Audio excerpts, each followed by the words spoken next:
Well, people, what up? What up?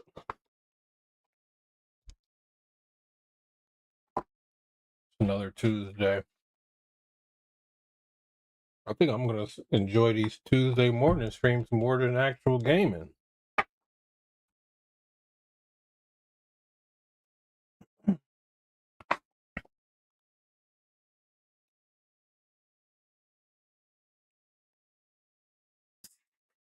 Gonna medicate for a bit, and then we'll start the stream. What up, Reaper? Hello, Angelo.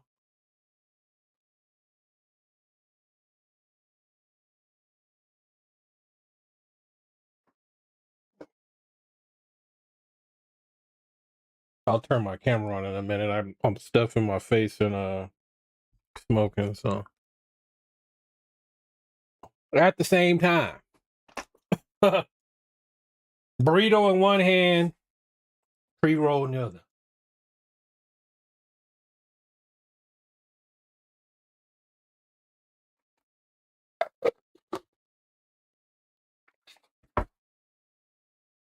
How's y'all how's y'all morning going?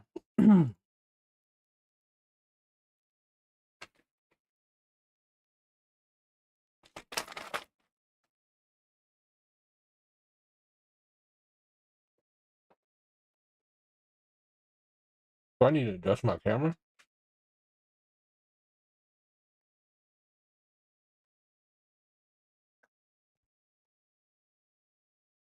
Cleaned my I cleaned my desk off a couple days ago, and my camera's like not in position anymore. You know, we got to get the shelves back there. You know,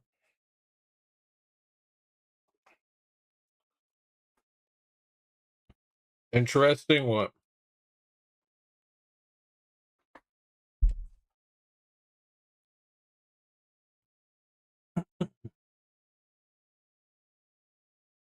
I just got home from work.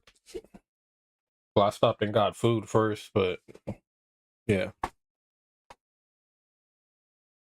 I said I was going to do less stories this week, but I ended up putting more stories on here, man. I got notes this time. I'm prepared. Most of my notes are House of the Dragon stuff, to be real. But I got way more stories than last week. Well, not way more, but a couple more. What's been going on with your morning?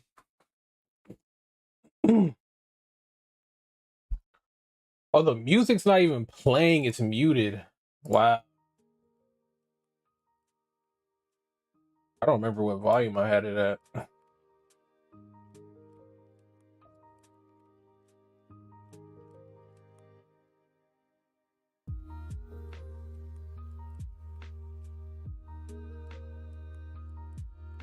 I had turned the desktop audio off when we were watching a movie.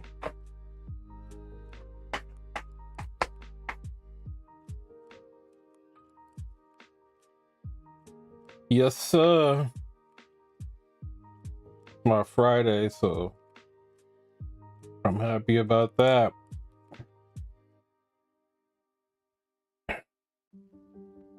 You know what? I would like to talk about wrestling on here, like for topics, but to be real, that shit has not been interesting in like a few months now.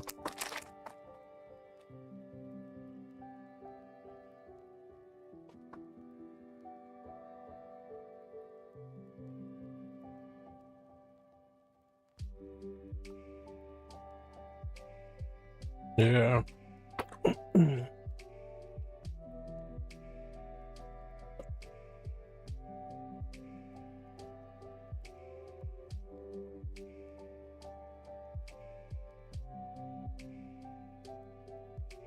Why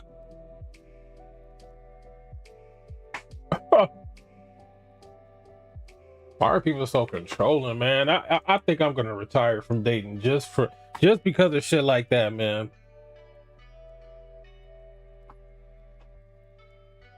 People are too controlling and demanding, bro.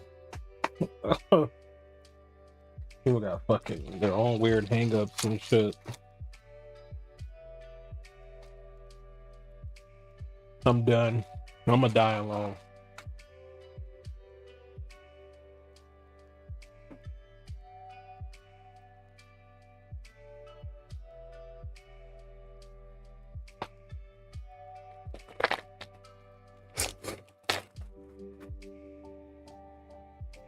Agreed.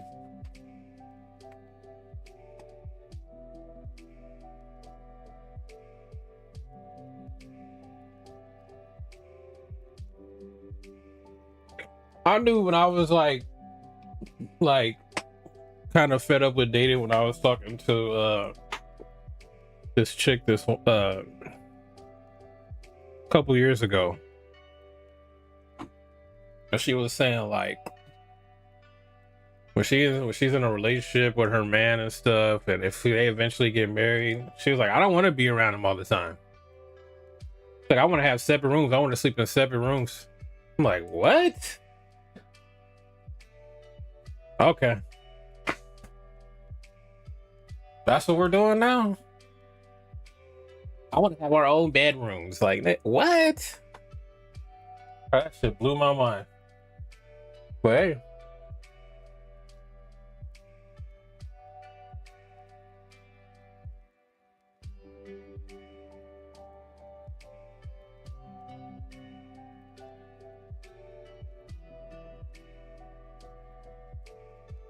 What's worse is when they're like, what's worse is, you ever had someone tell you you hang around your family a lot,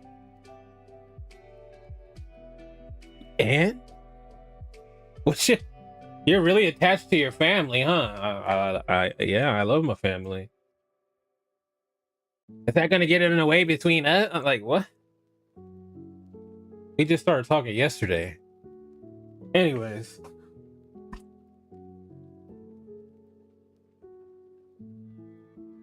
First story. I think I have them pulled up, do I?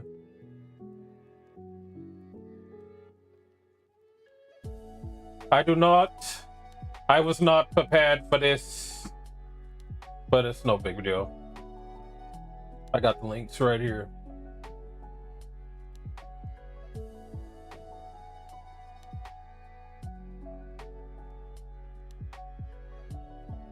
Give me a minute while I copy and paste.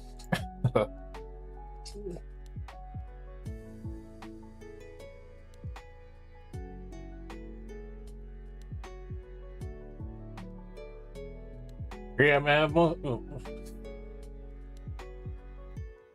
I just say this? I'm gonna say it anyway, man. We don't call women weirdos enough, man. Women be weird too, bro. We just as weird as dudes.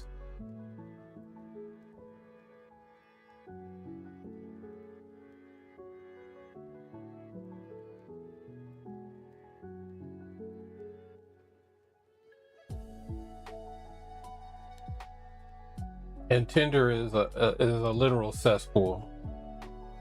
You will not find the love of your life on that app. If you think so, you're retarded.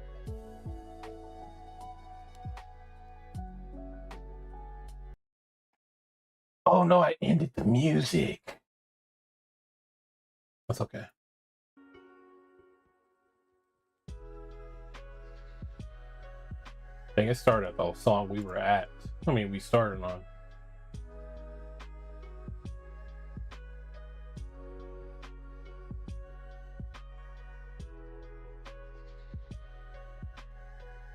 Tinder.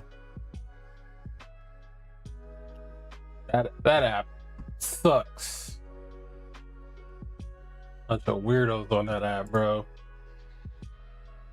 Are a bunch of swingers.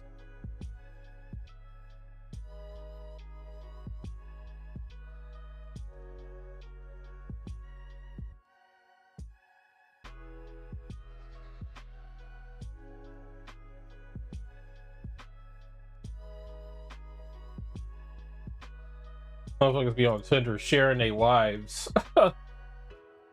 Motherfuckers being a Tinder in the bio. I'm doing this because it pleases my like. Nigga.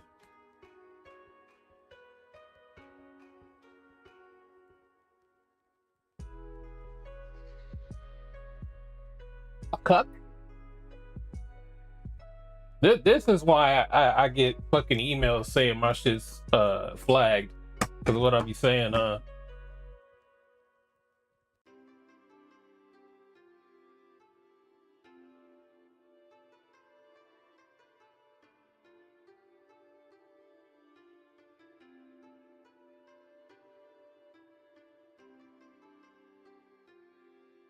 we're almost there, guys. We're almost there.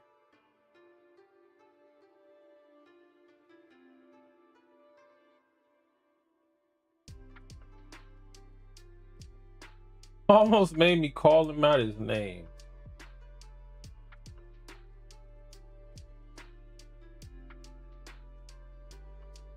Him and his wife. Hey, I'm all for smashing your wife, man, but I ain't doing it while you in the room right there. Going to town in the chair, bro. Like, nah, bro, this is a little too weird.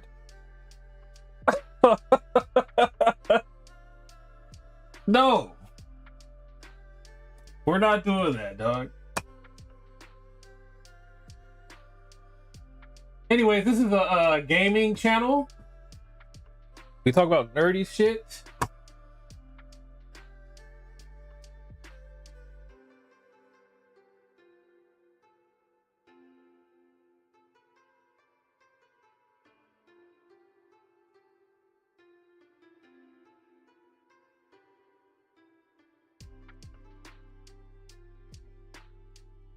I would be redirected back, huh? Like, nigga. Skip ad. Thank you. Alright. Anyways, let's talk about GTA pre-orders.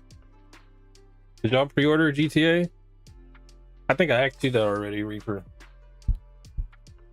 Or if I didn't, let me know.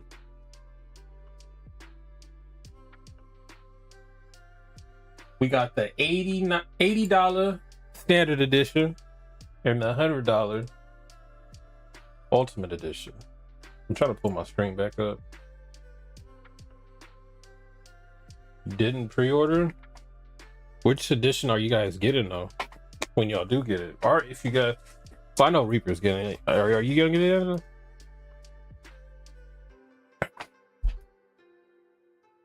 Yep, yes, sir.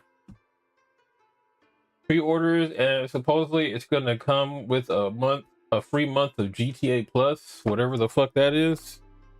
I know GTA Plus is a thing, but I don't know what's actually in it. What are the perks of having GTA Plus, I guess? But I guess like people are speculating now that that GTA Online might be like a subscription service. Bro, all my meat is falling out of my burrito.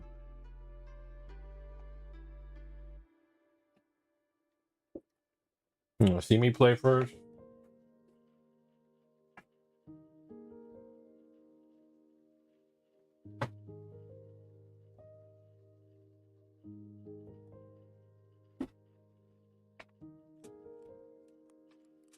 I was never a big like GTA Online player.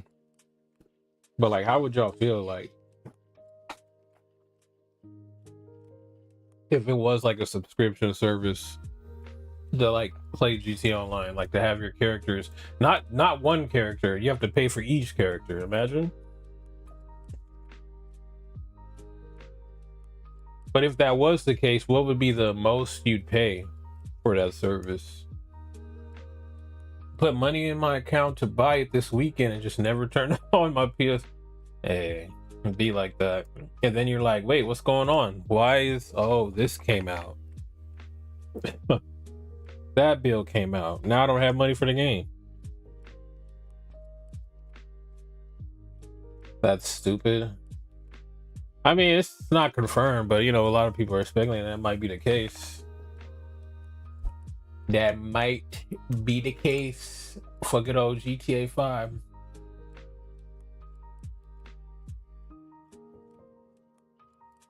But yeah, you think Rockstar's trying to set a new industry standard for $80 games? Mario Kart did it first. Remember, Mario Kart World charged 80. We see how that turned out for a lot of people. And now we have GTA 6 following suit.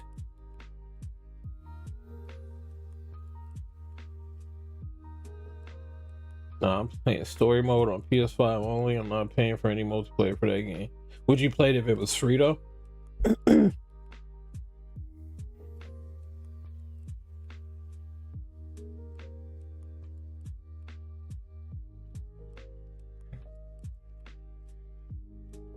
Imagine $80 games, bro. Standard. I feel like if it has to justify that price point though. Like GTA 6, okay, I get it. You know, it's the biggest game of all time. It's been rumored to be like $80 to $100 for a while now, so it makes sense. Mario Kart World being $80 is crazy. I don't know what Nintendo was thinking. But it was cheaper if you got it bundled with your Switch 2. They don't want you to keep your games. They don't want your physical. They don't want you to have physical games, people.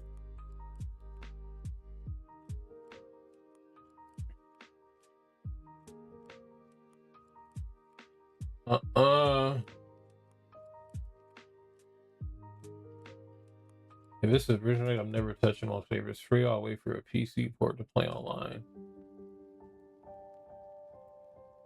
Yeah, nah. Nah. Said I paid that 80. You paid 80 for Mario Kart? Or did you get in the bundle?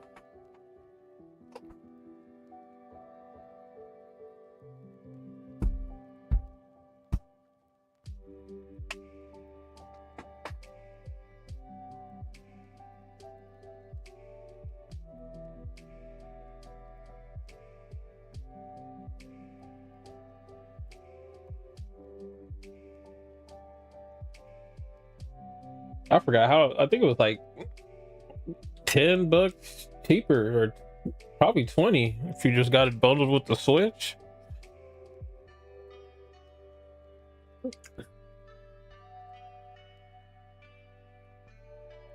But yeah, $80 games. The standard would be crazy. I don't know how I feel about that. Oh, you bought it separately for your nephew. Oh, that makes sense. That's different. Kinda. I mean, you're still paying 80, I guess, right? But hey, you want to play with the nephew? I understand. I never played the online on I haven't played online yet on Mario Kart. I always play locally.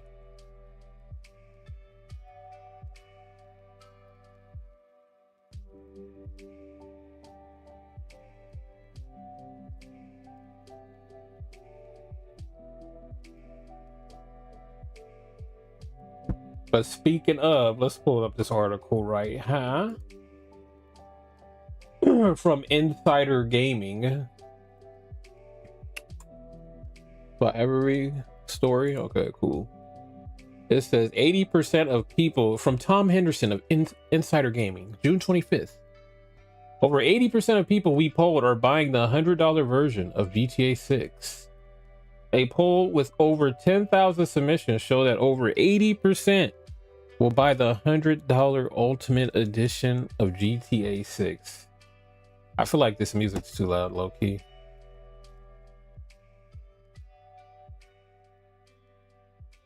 Okay. That's despite some in the community being annoyed that GTA 6 Base Edition will cost 80. GTA 6 Ultimate Edition is worth it. The poll, which ran on my personal account, has already received 10,000 submissions at the time of writing, with 80.6% saying they will buy the $100 version of GTA 6. That's 8,000 people out of 10,000 saying that. To them, that the $100 version of GTA 6 is worth it. Why don't you? Okay, wait.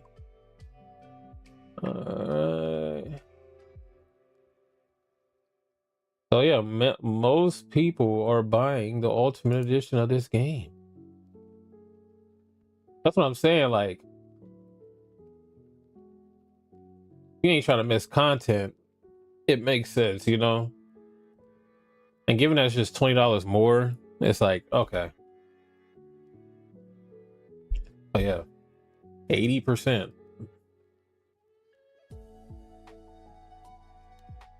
This first comment, it says, stupid question to me. With $80 and tax, you might as well go ahead and put another 20 or so with that to get the Ultimate Edition, unless you just can't get it. But yeah, they know what they doing. Yeah, they do. And that's why they about to get away with it. That's why.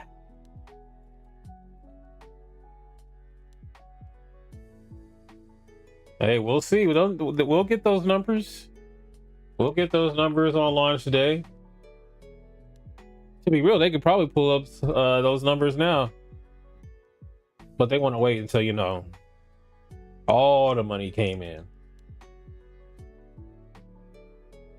And they can really like gloat in our face. Like, look at us. Let's see. What else we got here?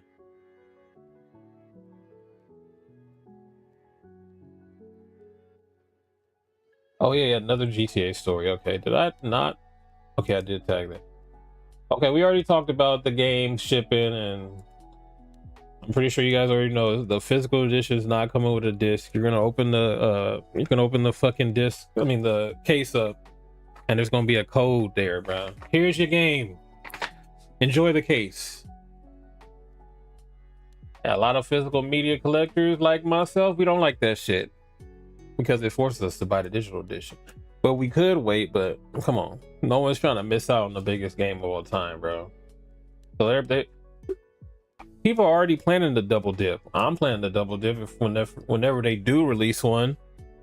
But according to this article, we might not never get a physical disc for this game. From the Hollywood Reporter, Grand Theft Auto 6 going digital only is a car crash for physical media. I didn't know Hollywood Reporter covered games, but hey, here we are. Netflix killed physical media. Rockstar Games just ran over its carcass. On Wednesday, the Red Dead Redemption and Bully publisher revealed that Grand Theft Auto 6, the most anticipated video game in probably ever, will only be available as a digital download in addition to the entirely digital delivery option. The Take-Two Interactive owned imprint did advertise a coming physical version of GTA 6, but that was just a convenient use of language. The physical version of Grand Theft Auto 6 will merely be a download code packed in a physical video game case. It's something of a loophole to attract collectors and satisfy antitrust concerns, but not what the word means to anybody else. The matter was settled until it wasn't. On Thursday, an email accidentally provided more false hope for a GTA 6 disc. The email, a response to a ticket filed to Rockstar support asking for a disc-based version, stated you'll be able to acquire a physical copy during the following months. The Hollywood Reporter confirmed the authenticity of the email as coming from Rockstar. The language is being missed. Okay, let me read that again, bro. I'm reading too fast. The Hollywood Reporter confirmed the authenticity of the email as coming from Rockstar. The language is being misinterpreted by a hopeful internet. A source with knowledge of the plans told THR. At this point in time, there are no plans for Grand Theft Auto 6 discs to be printed, not at launch and not months after. The email's use of the phrase physical copy there refers to the same physical version, the code in the case, announced on Wednesday, and it is the following months language is a clunky reference to the months following Wednesday's announcement. The source said, and not the months following November 19th, 2026 release. Players will be able to begin the lengthy process of preloading the game on November 12th.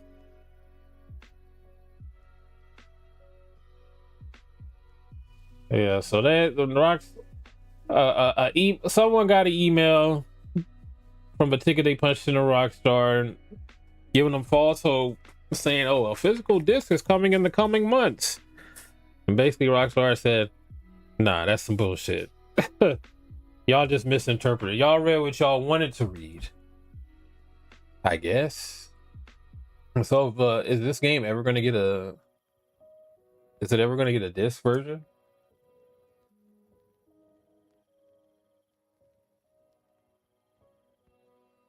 You know, a double dip when they add the PC. Yeah, I'll get that version. Okay. Rockstar's decision to a digital to digital only for GTA 6 is a destined for physical media industry, but he put vehicle manslaughter in parentheses. Some critics will argue that physical media has long been dead and buried, but that's not entirely true, especially in the video game industry. It is more accurate to gauge this as the. I mean, I would like to agree with you, brother, but I think they just put out like some polls a few weeks ago. I think 80% of game sales are digital now, man. People do not care about owning games until their account get banned and they can't play them anymore. Physical media is barely a thing in the more traditional branches of entertainment. Napster destroyed the music industry at the turn of the century, a position taken up legally by Apple's iTunes and Spotify. The artists get paid when we stream their music. It's nothing like the album sales days or of yore. Vinyl is sort of back, and to a lesser degree, cassettes too, but those still compromise a pretty thin piece of the overall pie. Next, Netflix put Blockbuster Video out of business, and then Netflix put itself out of that same business. Yeah, they're like, we don't even rent movies out to motherfuckers no more because they just don't send them back. And now we're just talking about streaming in general, just digital. Okay, we'll read this last part. To some degree, Rockstar's decision is understandable in that it is inevitable. The future of gaming will be split between digital purchases and subscription-based downloads / cloud access. Because the new ways are more secure and more profitable, especially here. Rockstar has to recoup a tremendous investment, which an analysts estimate at 1 billion or 1.5 billion spent on the installment of over 30. Damn, 1.5 billion on to develop GTA 6. Am I reading that right? Release date has already been delayed numerous times as developers know how they have to get this thing right on day one. Ironically, the delays only add to the internal and external pressure for perfection. Traditionally, video game retailers keep about 30% of each sale, according to Canton Games Inc., and another 5% went to manufacturing. This is significant on the $80 to $100 game. Interesting.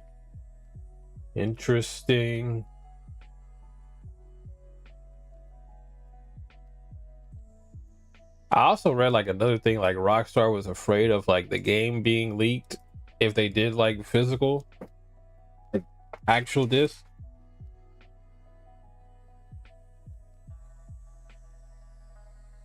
What game was that? Was it GTA 5, if any of y'all remember?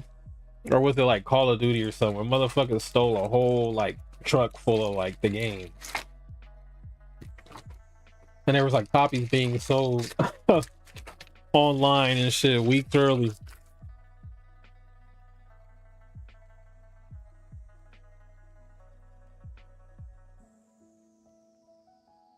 I want to say it was Black Ops.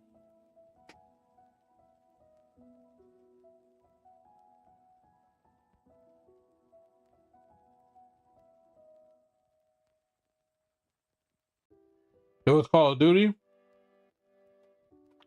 Okay. But didn't GTA 5 have some shit like that too, right? Where somebody stole like a whole shipment of the game.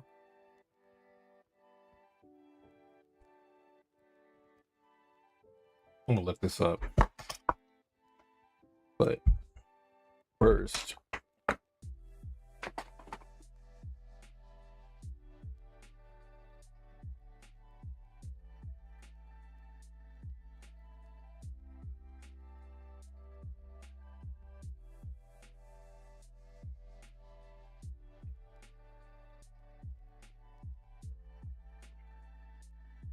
So it was Call of Duty Modern Warfare 3 in 2011.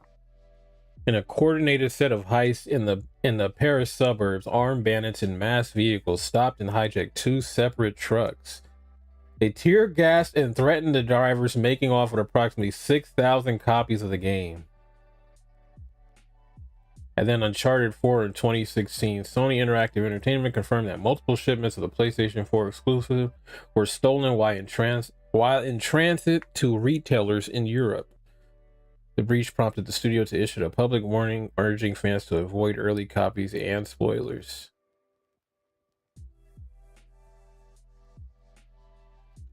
This motherfuckers tear gassed the truck for Call of Duty Modern Warfare 3. They were legit playing the game. They were living out their fantasies.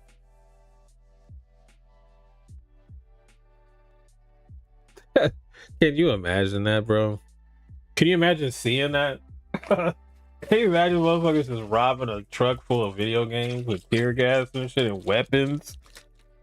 What?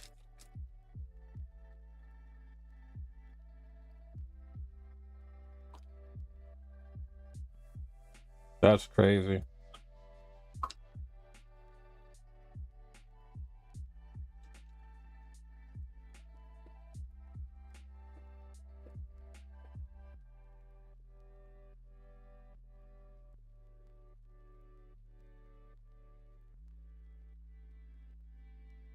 Now I gotta look at those guys who got caught.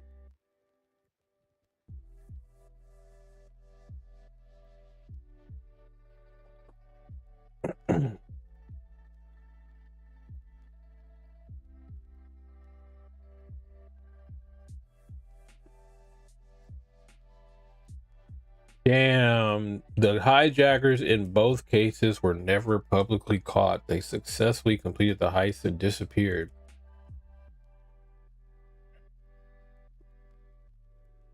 Dang, bro. So it was our trio from GTA 5 that pulled off that heist, man.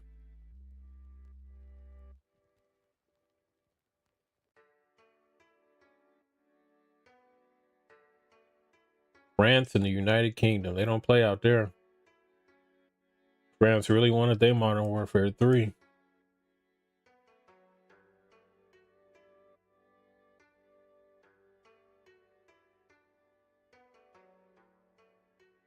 So when you think about it, man, it's not too far out of the realm of possibility that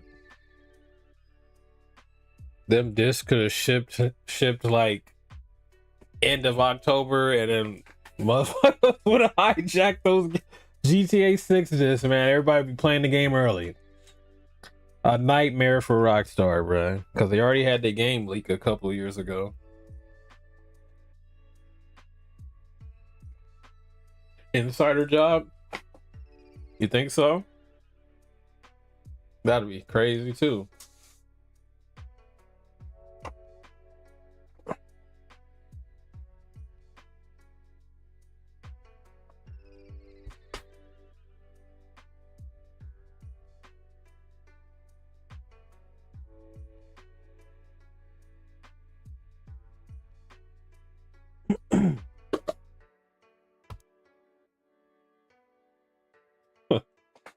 Motherfuckers is crazy, bro. Get out the fucking car. We just want Call of Duty Modern Warfare.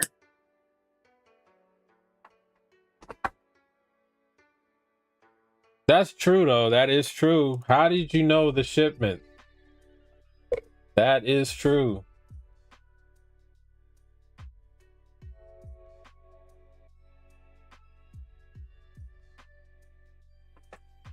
You know what's crazy? The more we talk about it, the more it's making sense to me. I mean, it sucks. They better release a fucking physical version, though, at some point. Because that's some fucking bullshit if they don't. But the more we talking about it, it makes sense, bro. Because you already know motherfuckers were going to do that shit. Bro, the ending to the game would have been on the fucking, on YouTube fucking 2 months early and shit.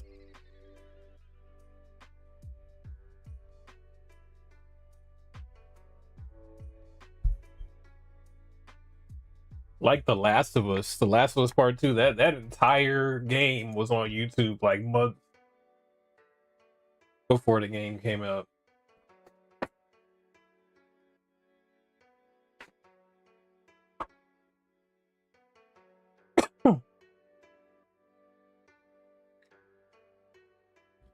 All right, what's the next one, man?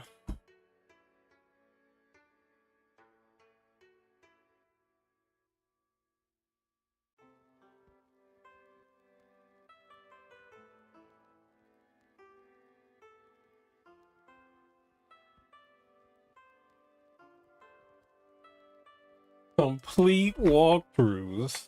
For real. Yes, sir.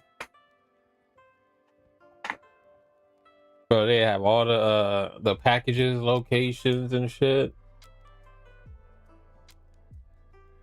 Hold on, let me see if I can find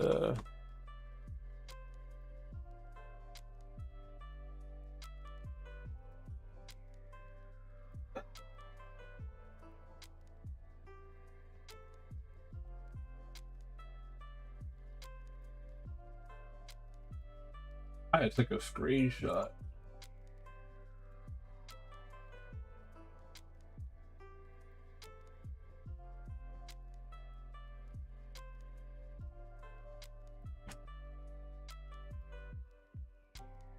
Huh?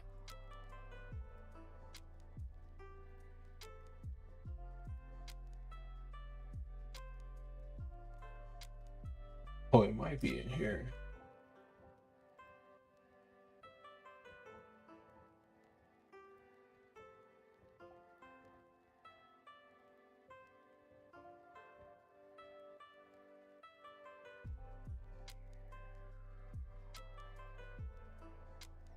You think they're gonna wait until PS6 to do the physical?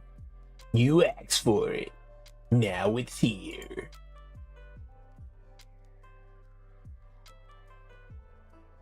Dang, I can't find this screenshot.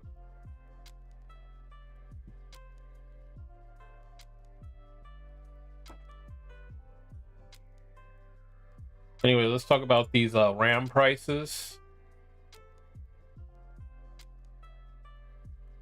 Well, according to the Lenovo boss, I guess, this shit ain't never gonna go back to how it was.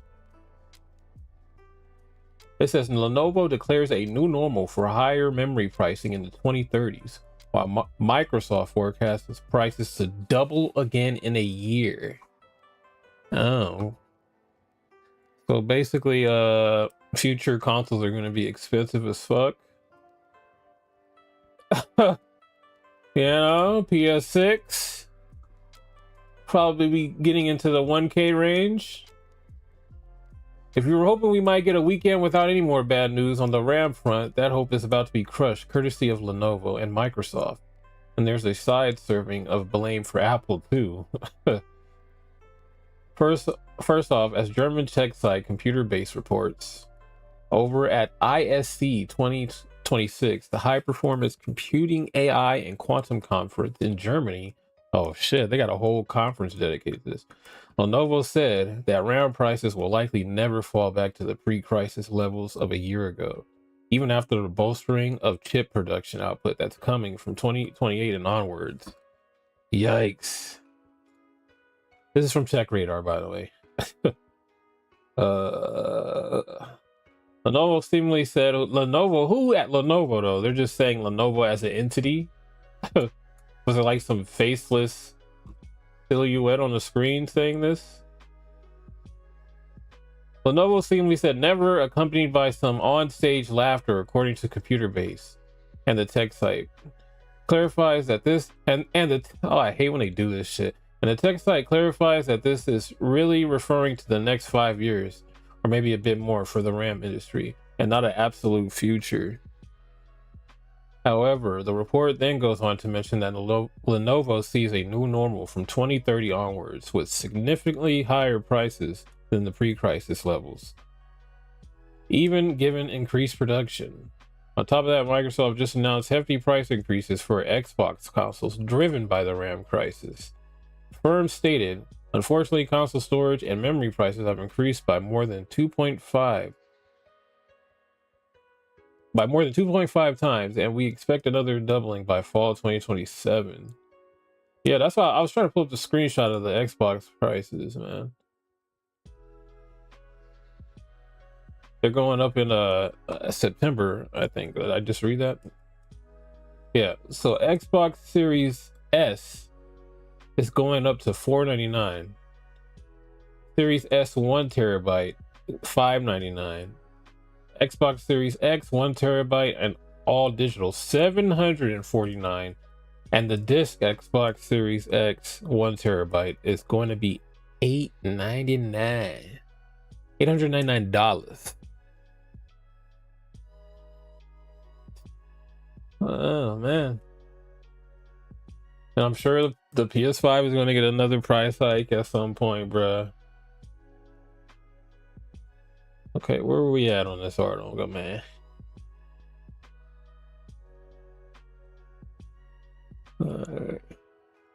Microsoft underlined that the memory price hikes are especially painful for console makers, as these devices are typically sold at a slight loss, as the revenue is made up in game sales and subscriptions. Yeah, Microsoft, man, they're going through it, man, because they're not selling consoles. They're actually selling consoles on a loss, and they ain't really selling games like that, bro. And Game Pass is steadily losing subscribers.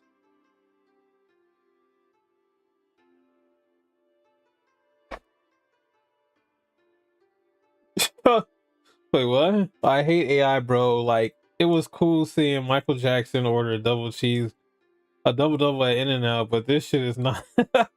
or Will Smith eating spaghetti. Remember that? The first image. Remember how bad it looked then? That was just like 2 years ago. Now that shit's like, bro, you can barely tell. You gotta look really hard. AI they be getting old people, bro. We send you those funny videos, those animal videos. Like, bro, this is fake. Dad, that pit bull's not really beating up a tiger. I hope you know this.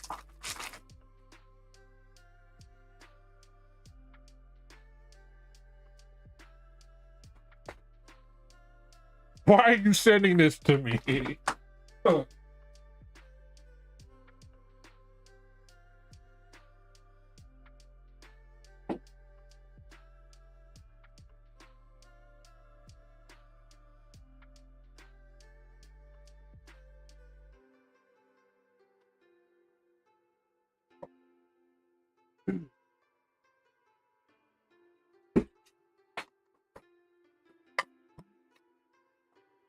I'll be back, y'all. I'll get some water.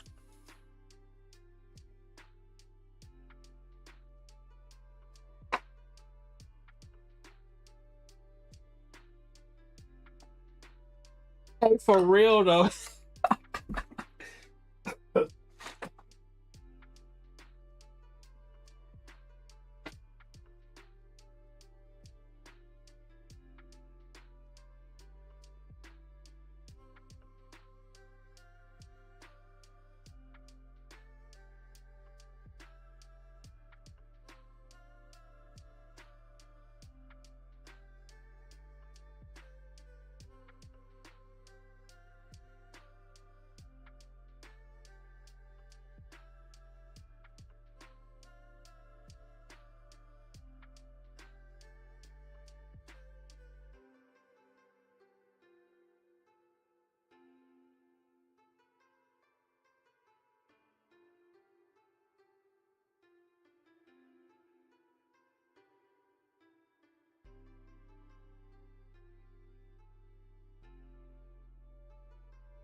Okay.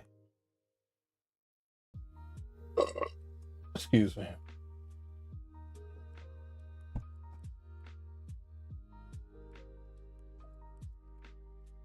Okay, we didn't finish this article, right?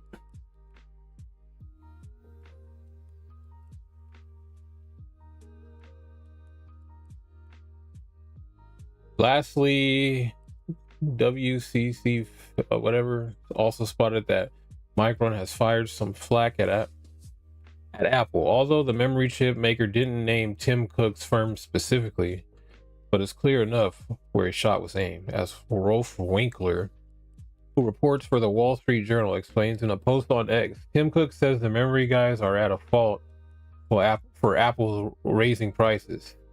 A Micron executive I interviewed last night pointed the finger right back. Sumit Sadana, who is the chief business officer at Micron, informed Winkler, we told a couple of the customers who were being very aggressive with pricing at the time that this is not constructive. The argument here might be that partners, presumably Apple, pressing Micron on the price of their RAM hurt Micron's bottom line and ability to invest in more production capacity.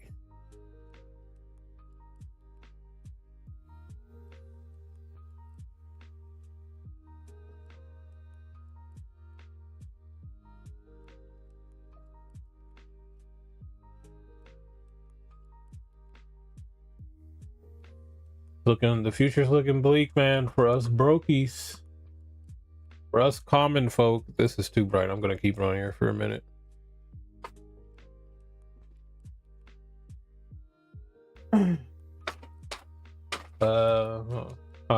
How them payment plan options gonna look like for PS6? You know?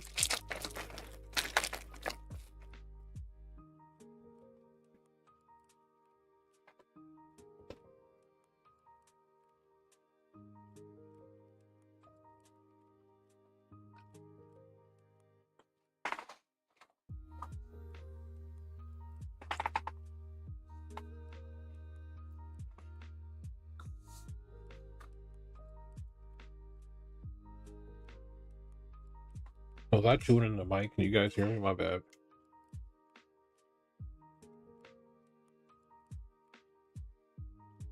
Yeah, you know, pay rent, electric bill, water bill. You know, who needs it, bro?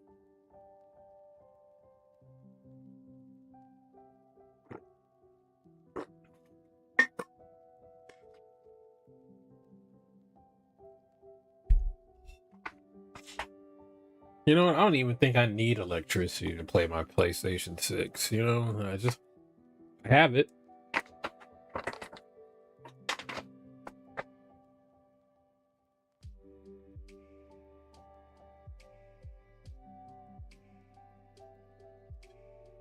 Crazy, man.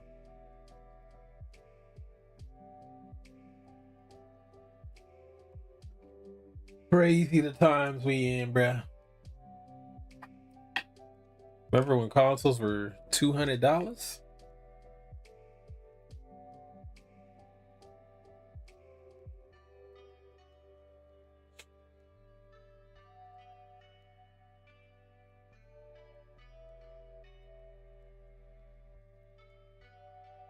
Remember when people were in uproar over PS3 being $600?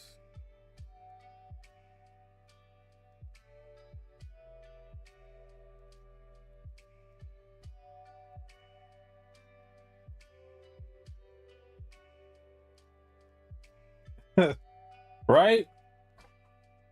Pillows. These pillows when I got Amazon boxes. A subscription service to pay for.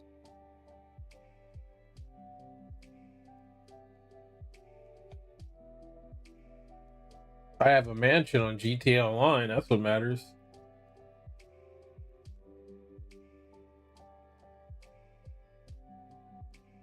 My NBA 2K My Player has the best gear, so you know I can skip out on rent this month.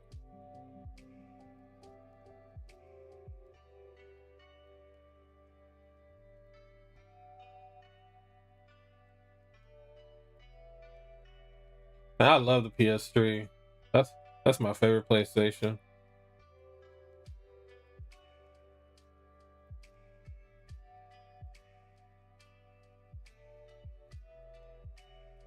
It has so much to offer, but party chat. I used to hate that shit, man.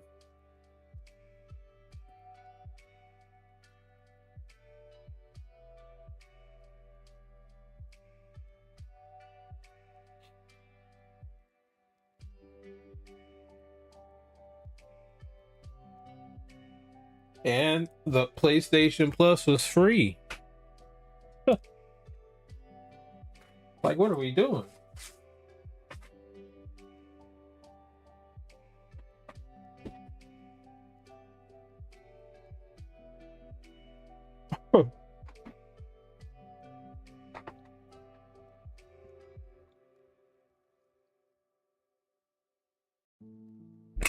Remember PlayStation Home? I feel like they would clean up doing if they brought that back today.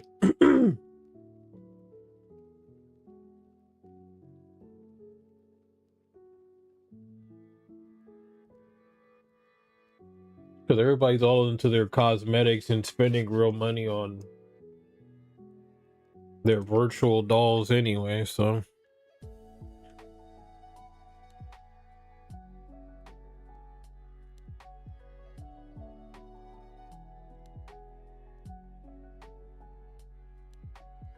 PlayStation Home is like, bro, legit ahead of its time. That shit would make a killing today. I don't care. I feel like people would be on that right now.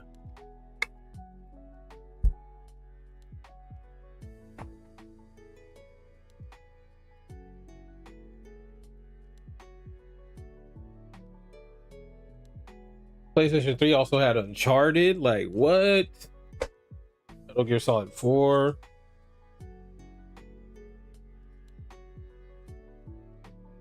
Heavy Rain.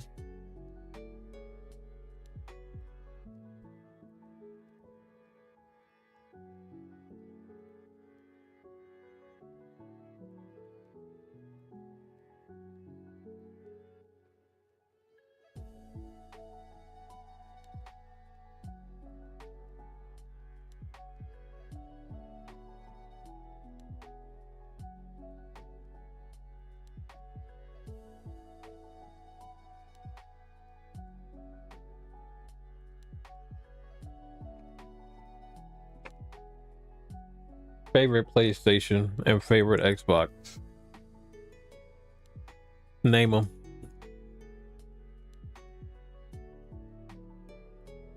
What's y'all?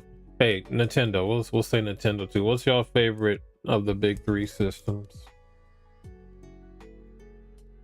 Favorite Xbox, favorite PlayStation, favorite Nintendo.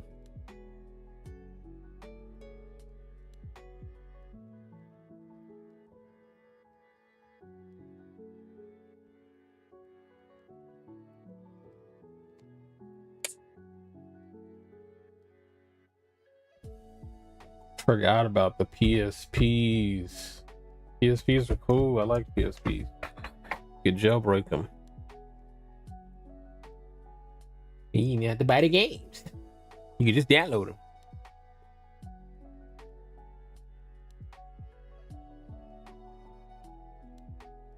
A Vita? I never played a Vita, but I know they're kind of cheap now. I think 360, PS2, and Super Nintendo. Okay.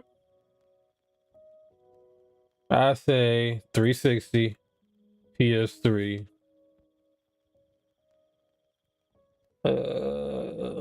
64. 64 had all the wrestling games, the cool wrestling games. So I'm gonna go with 64.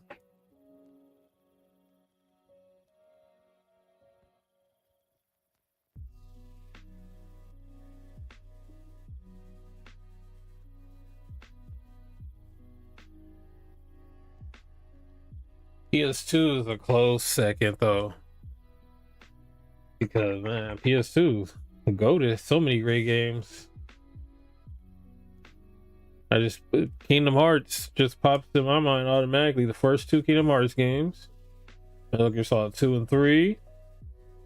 What else? Jack and Daxter,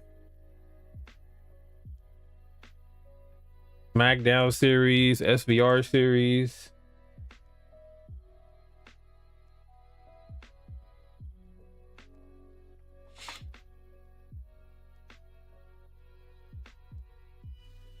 My first console was a Sega Genesis.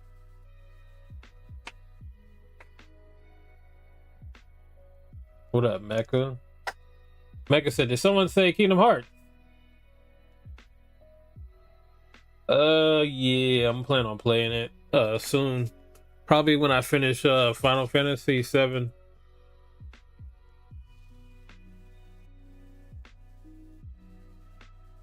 Oh, I'm glad you said Underground. I know you said Need for Speed, but also Tony Hawk's Underground, Tony Hawk's Underground 2. I love those games. More so the first game. But Underground 2 was cool. Man, what else, man? What else PS2 had? PS2 had some heat, man. Most people consider it the greatest console of all time for a reason.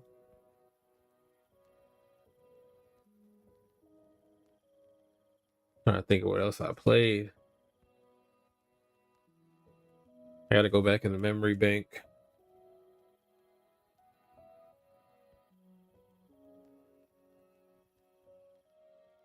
No, I didn't play God of War. You could say God of War. I didn't play the God of War games when they came out on PS2. I played the first one. I didn't finish God of War when it first came out, but when they did that, when they made it for the PS3, man, I ran through that series multiple times.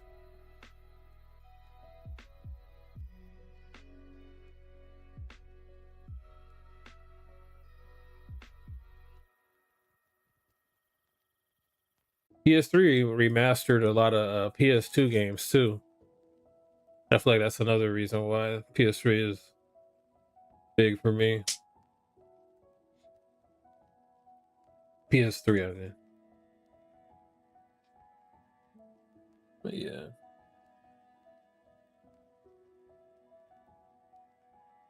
Yeah, I'm sitting here trying to think too. I already said Metal Gear.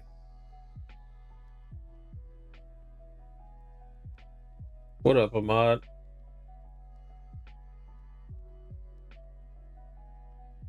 We're talking about PS2's go to PS2 games or series.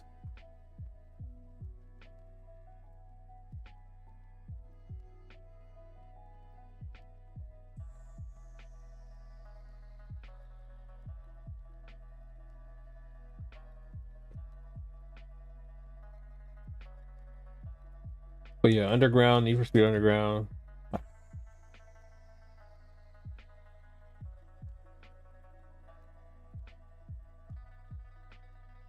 Black Cooper.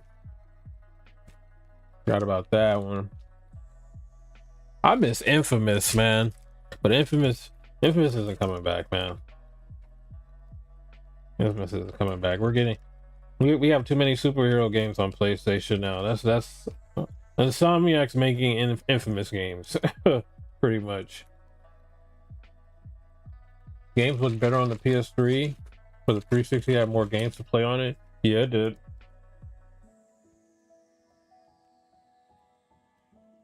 Now them exclusives, on the other hand.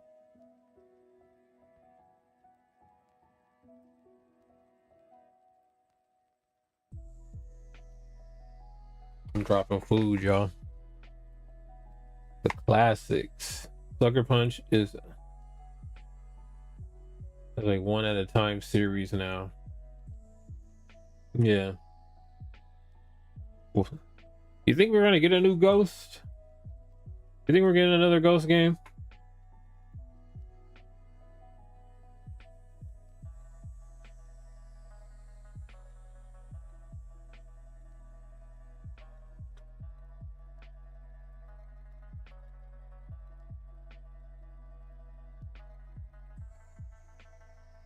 Hey Ahmad, I hope you in here when we talk about House of the Dragon. I'm gonna save House of the Dragon talk at the end. I'm gonna try to do that for these streams. Leave that specific part for the end. Jack and Daxter. Yeah. Did I say that? I already said the SVR series, SmackDown series, Metal Gear.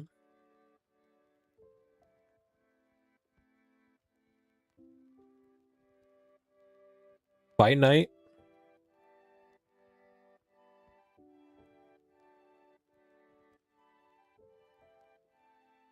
I kind of pulled that one up my ass. So I do like Fight Night though.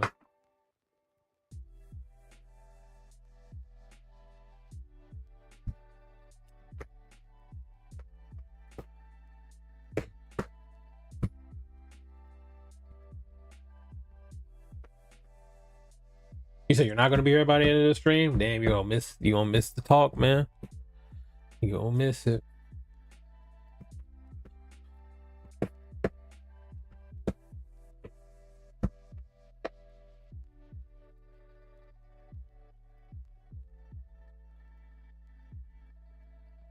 Final Fantasy X was a PS2 game. Def Jam. What? How did I forget Def Jam Vendetta? Def Jam Fight for New York. How did I forget that, bro? Those games, all timers.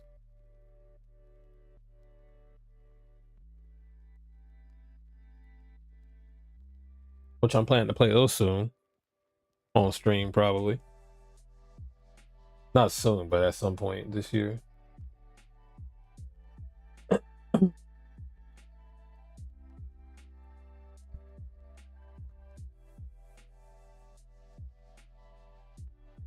$11:30. Dang, those are whack hours. What time you get off, bro?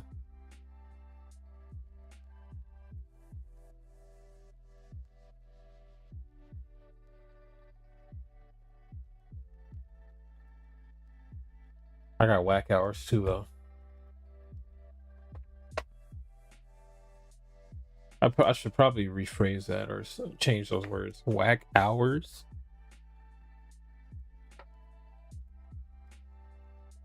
How about whack minute? That's more realistic.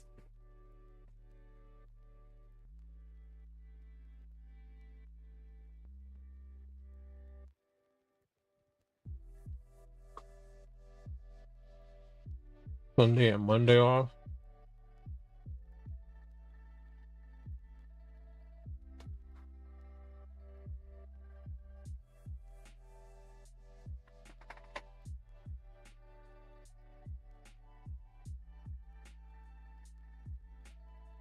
What's the next one? What's the next one we got?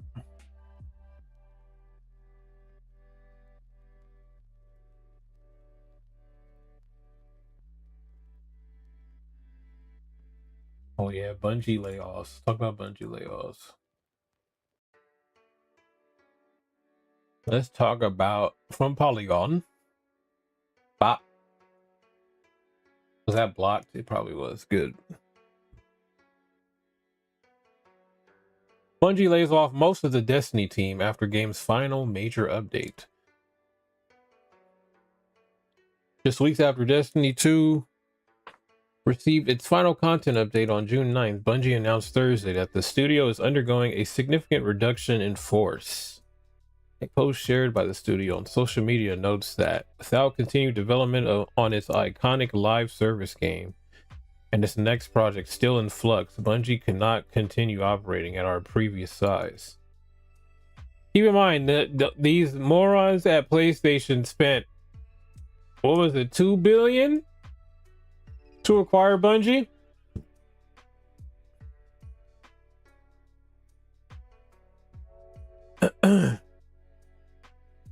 With great sadness, we are announcing a reduction in force as we reorganize Bungie, the studio said on its official X account. As a leader of Bungie, past and present, we recognize Destiny 2 fell short of expectations these past several years. Following our final content update to Destiny 2 and with our future projects still in early incubation, we unfortunately cannot continue operating at our previous size. Bungie is estimated to have had 800 employees. Dang, so half them gone. PlayStation Studios Bungie update. A separate statement, PlayStation Studios head Herman Holst, the demon himself, motherfucker, a plant, bro. This motherfucker was sent here to sabotage PlayStation, I'm convinced. Herman Holst said that a significant number of employees, including most of the Destiny team and some Marathon team members, not mumbers, are being laid off. And there are also reductions across Sony, what is SIE? Sony Interactive Entertainment, right? Okay, teams that support Bungie's operations.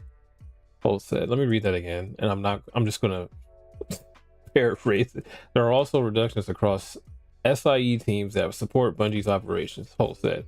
Those impacted at Bungie and within SIE are being informed today. Holst's internal memo says that Sony attempted to find alternatives before resulting to layoffs. News of pending layoffs at Bungie had been rumored since May, but the scope of the cutback was unknown until late June. Marathon remains an important part of our portfolio. We will continue to support the team as they build on the strong foundation established in season 1 and 2. Do you know anyone who's playing Marathon? I don't. No, seriously. Anybody? How much Marathon gameplay footage have you seen just like browsing the web? Like any tips or tricks videos? I know a lot of people do that. Look at tip and trick videos. Have y'all seen any Marathon videos like that?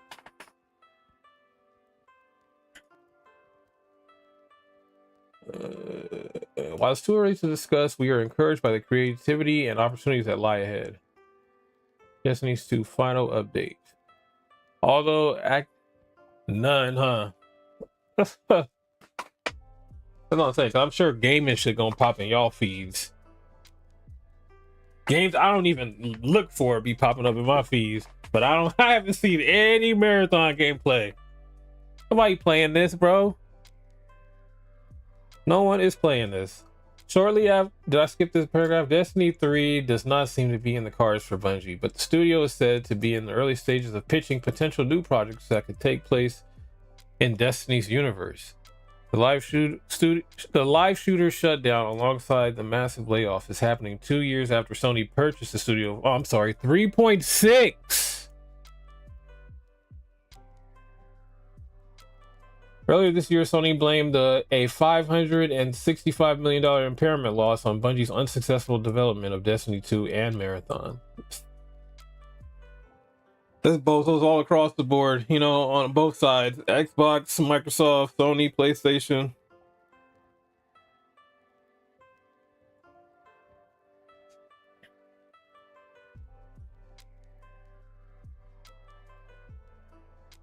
Shortly after Bungie revealed that the active development on its cornerstone franchise would cease, fans riled around the game. For a couple weeks now, Destiny 2 has seen constant turnout, about 100,000 active players. While some of that resurgence of interest can be chalked up to the game's final update, fans say that Bungie actually smoothed out many of the game's rough edges. Activities like raids and dungeons, for example, all give out worthwhile gear now. Just wasting money is correct.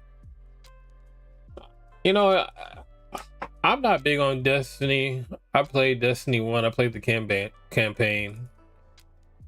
Did a little bit of the co-op stuff.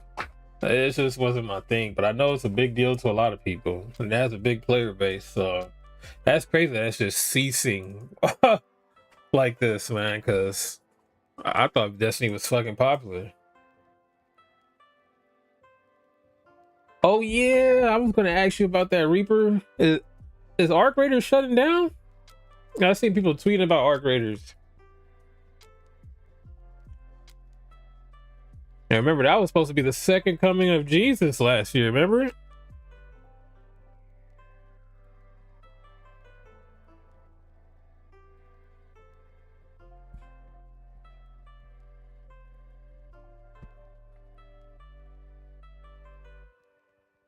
Crazy, man.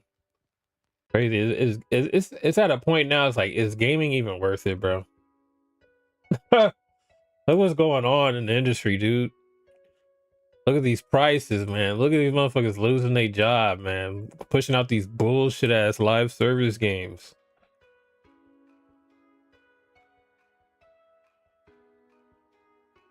Okay, we know that this decision has a profound impact on people affected, their families, friends, and teammates, Bungie said in a statement. While these changes are necessary to best position the studio now and for the future, that does not lessen the difficulty of this moment or the impact it has on those affected. Update. According to Bloomberg reporter Jason Schreier, Bungie studio head Justin Truman has quit after less than a year at the helm.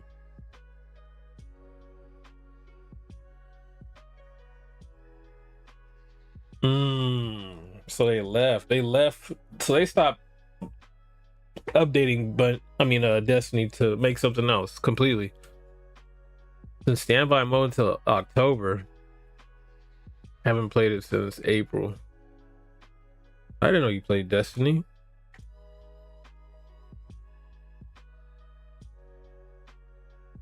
Yeah, I played Destiny 1. Beautiful game, looks good.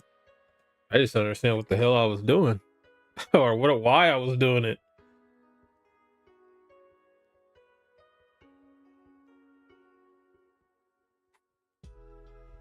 Story wise, I get the point of the game, like, you know, getting gear and shit. And I was like, oh, this ain't for me. Is Peter Dinklage still the voice of the little whatever this fucking thing is called?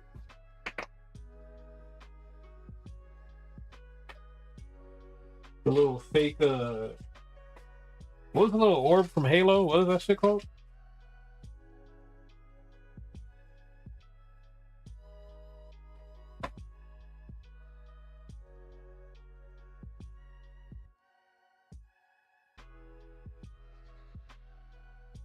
No Peter Dinklage?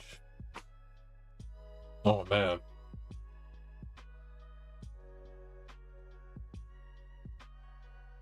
I heard those raids would get crazy though.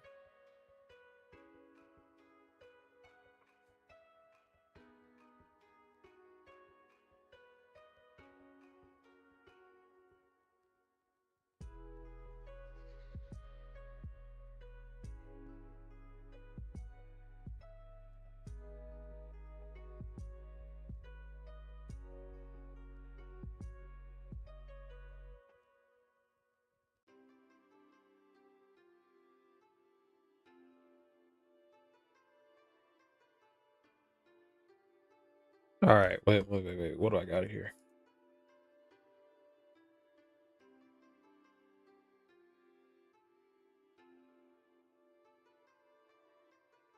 Okay, let's talk about the box office a little bit. I kind of went through these topics this week. Anyways, from Deadline, Toy Story 5 posts 70 million in second weekend. Supergirl doesn't fly with $38 million opening. Yikes. I went to go see Supergirl on Wednesday, and I thought it was okay. But yeah, it ain't doing so well. Toy Story, wait. Toy Story 5 reigned supreme in its second weekend, not just in the US with 70 million, but around the world with 159 million worldwide take, raising the Disney Pixar's pick to 585 million stateside. The Andrew Stanton movie is less than 3 million from hitting the 3-century mark. Toy Story 5's second weekend holds a 56% drop. Is spot on with The Incredibles 2. Incredibles 2 holds the record for the best opening of an animated film, and Toy Story 5 is second. Dang, so it didn't beat Incredibles 2 opening, but playing The Last of Us Part 2 again on PS5 version. I try to get the trophies automatically. Oh, that works for me just like a breeze. Where am I at? Not a 50 cent percent, you know? But okay, so that ease isn't bad at all. IMAX screens contributed to 900K around the world for the 24 million haul to a large format exhibitor. Meanwhile, Warner Brothers slash DC Studios Supergirl became even more challenged overnight, with a 10 million Saturday, minus 41% from Friday previews, which is turning into a $38 million domestic opening. Again, that isn't the lowest 3-day start for a DC title. Okay, but it's not good for the cosmos hopping movie that cost 100 to 180 170 to 186 million net before global spend.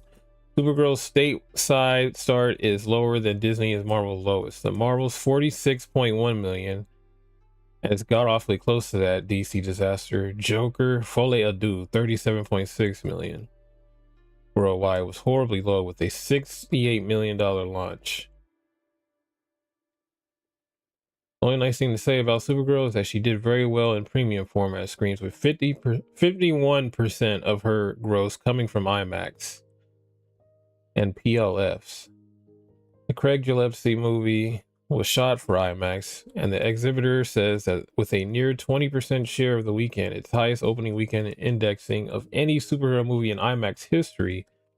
If that's the case, all the more reason for more premium format screens so movies can make more money. That's like really the only way I could like I like watching movies, to be real.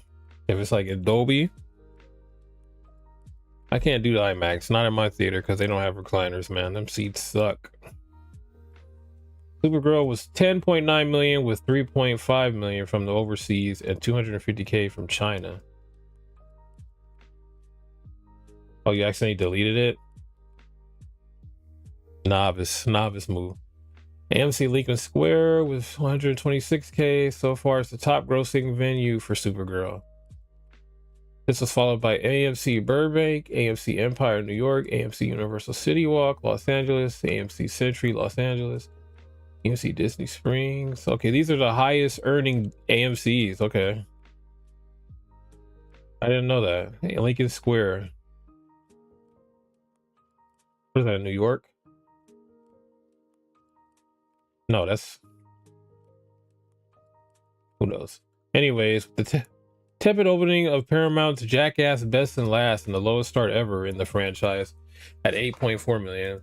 Though it was cheap at... Okay, that does make sense. Okay. It only cost 10 million to make, and it made 8 million for Jackass in its first weekend. So they're going to make their budget back and some. It's also possible that most people are saving their money to blow over July 4th with Illumination. Yeah. Ooh, hey, man. I forgot the Minions is coming out, bro. Supergirl ain't making no money, bro. Toy Story 5's in theaters. And you got a new Minions movie coming out. You ask the kids what they want to see out of the 3 choices. Damn, I doubt Supergirl's getting picked, bro.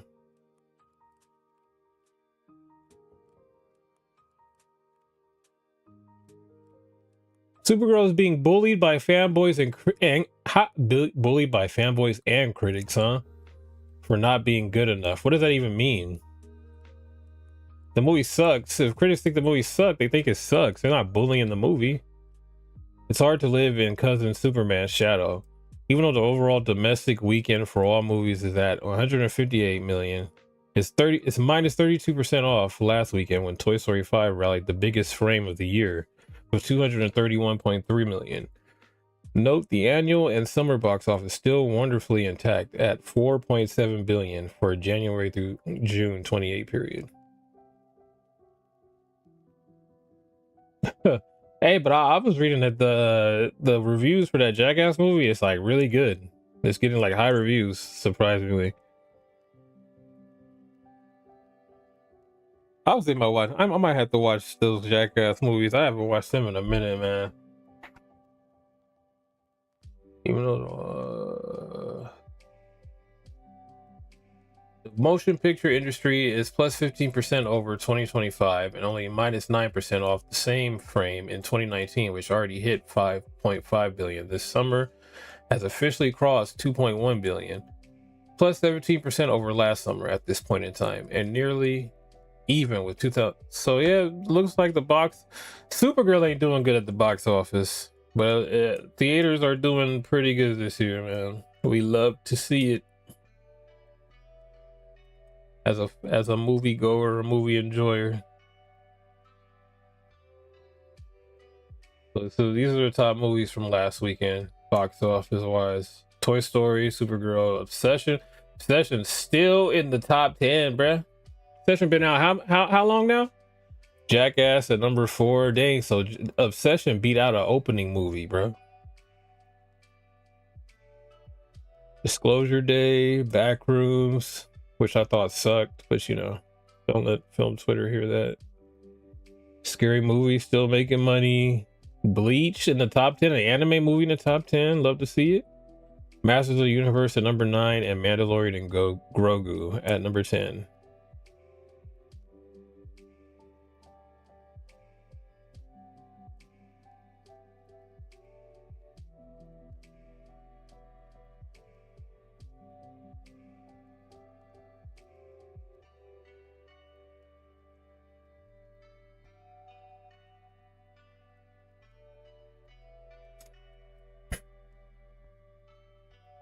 So did you guys expect? You said you expected that amount. You expected Supergirl not to do well?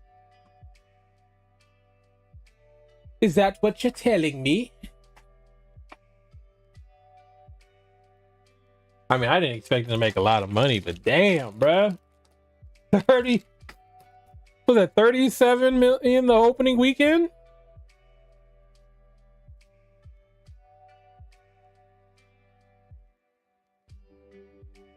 $38. This is domestic, right? You know, let's go to the actual website.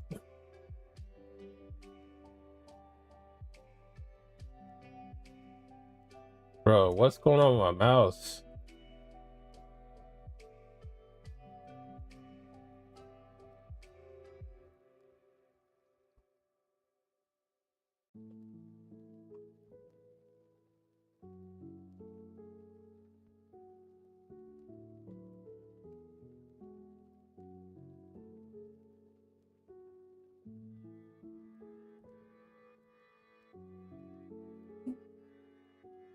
All right, whatever. Excuse me? Okay, box office mojo. Where's Supergirl at? So 62 million worldwide. For comparison, let's do Black Adam. Let's do Black Adam, man.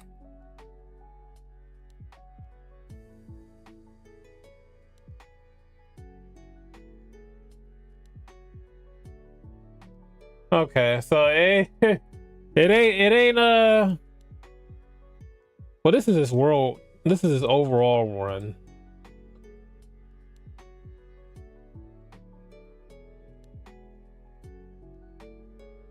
Okay, I didn't look at its opening.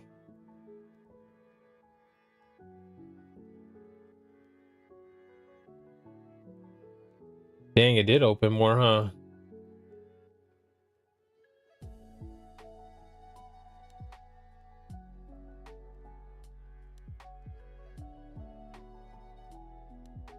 Damn, this should open lower than Black Adam, bro.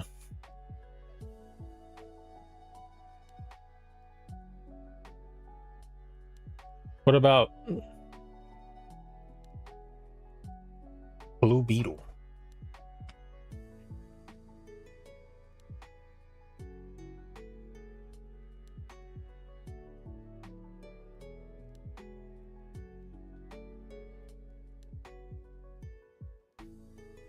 Yeah, it ain't Blue Beetle bad though.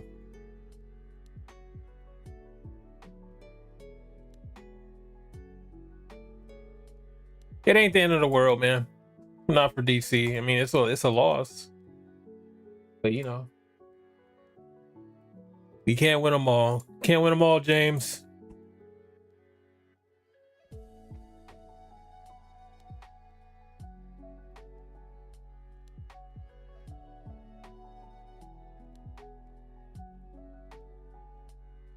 Oh, didn't know there was a Superhero movie being made. Yeah, they didn't really market it that well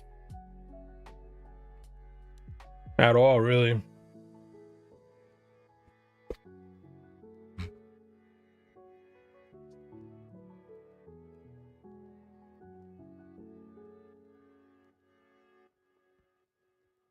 It's not a bad movie, but there was much to be desired.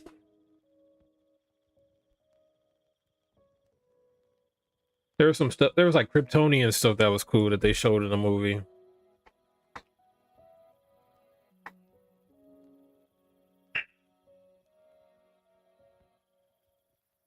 There's a lot of flashback. I mean, there's a few flashback moments on Krypton that were pretty cool.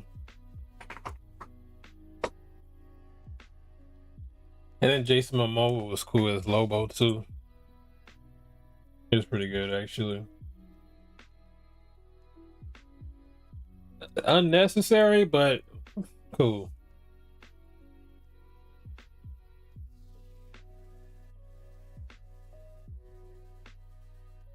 A different time to release it. Man, let me pick your brain on that. When would you have released this movie? I feel like summertime was perfect.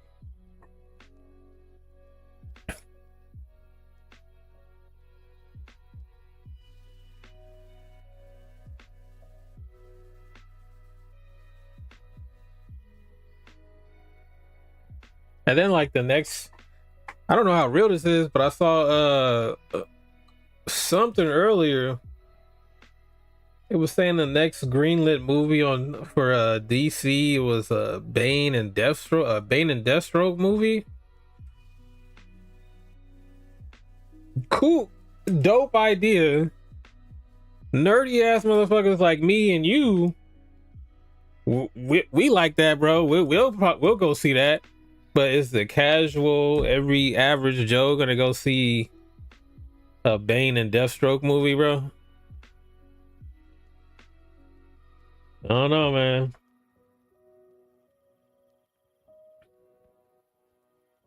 I don't know.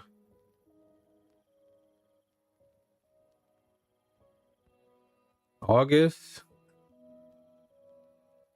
Uh, that's too close to that's too close to I don't know. I don't know. What comes out in August actually?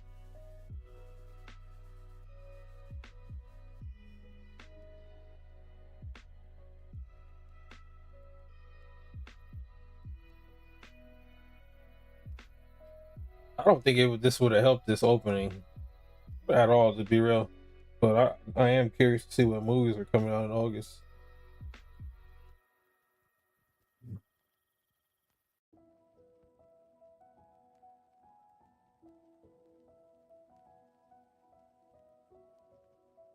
I hate when these websites are like, bro, like subscribe to read our article. Like, no.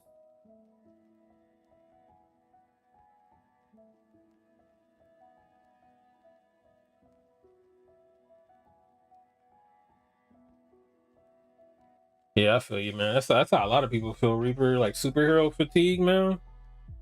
Even more so now because like the shit they're putting out is just doo doo water.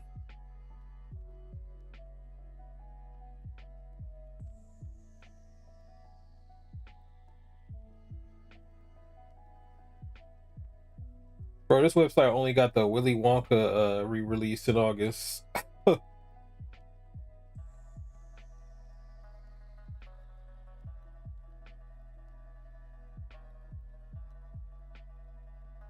Okay, I should have started with Rotten Tomatoes. Ice Cream Man, a Eli Roth horror movie. Super Troopers 3. This might be direct to DVD. I'm not even gonna read that title. The End of Oak Street. I'm gonna go see that. Paw Patrol. Insidious Out of the Further. Coyote versus Acme.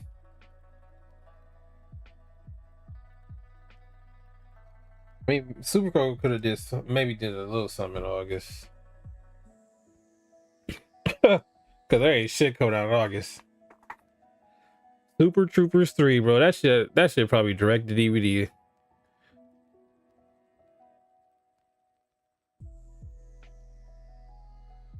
This is in theaters Friday, August 7th.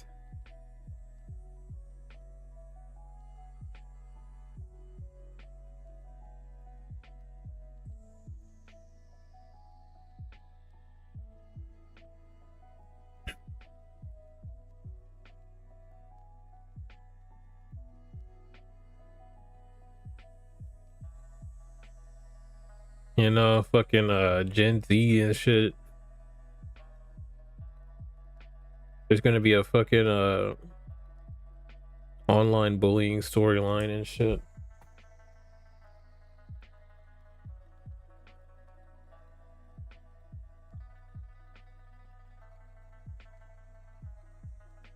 Dang man, this might be a short stream because we're already on Dragon Chatter.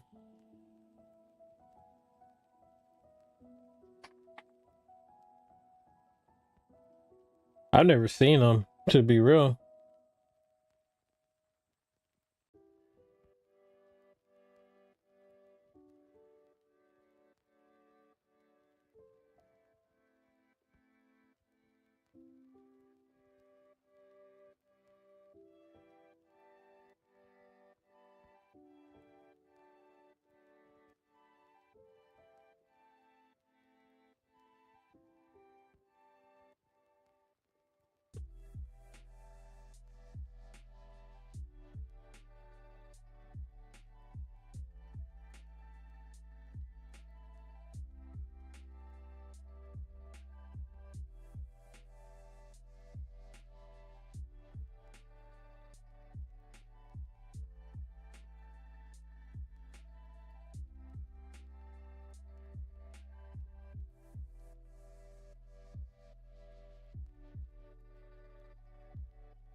Oh, they were releasing the Fast and the Furious in August.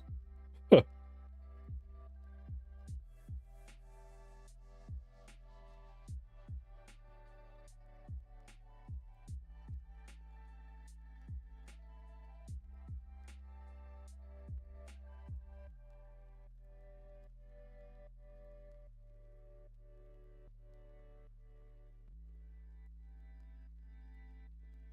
Yeah, August is pretty dry.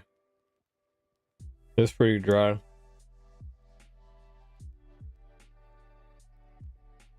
The only movie I'll probably see in August is Insidious. Oh, and the End of Oak Street for sure. Oh, my nose is itching.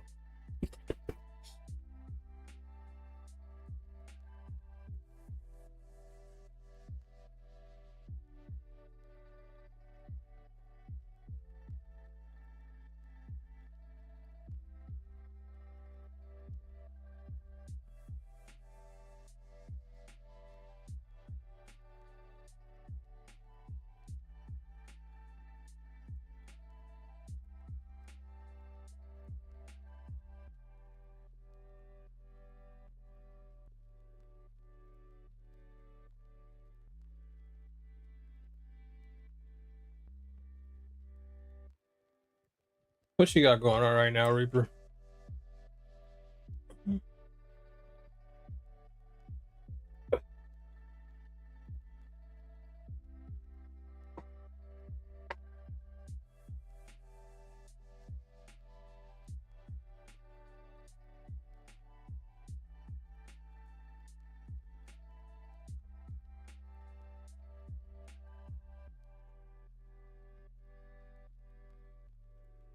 What you been playing this week or the last week?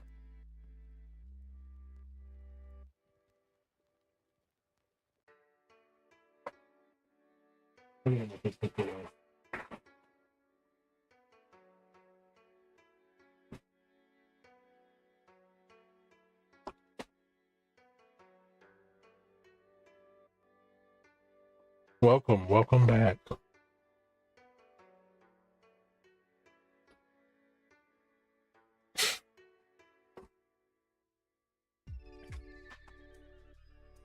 Yeah, I feel that, man.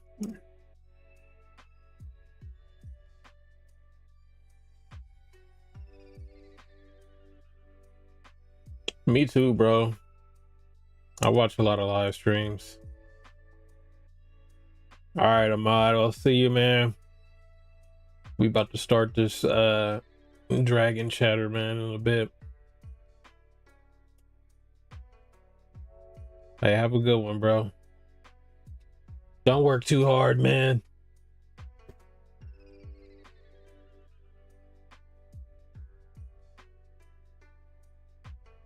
I made a slide. I put together a slideshow presentation. Wait, where is it? Did I close it out on accident?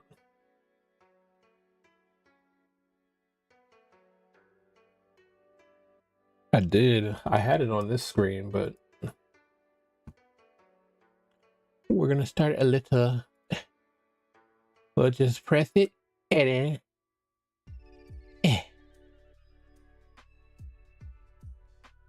Not the dragon chatter. So how we feeling about that episode? How are we feeling? Another dope ass episode. Team Green, we took a loss. We took a loss last night, man. We took some major losses. But Rhaenyra's on the throne. Unfortunately. No, I'm just kidding.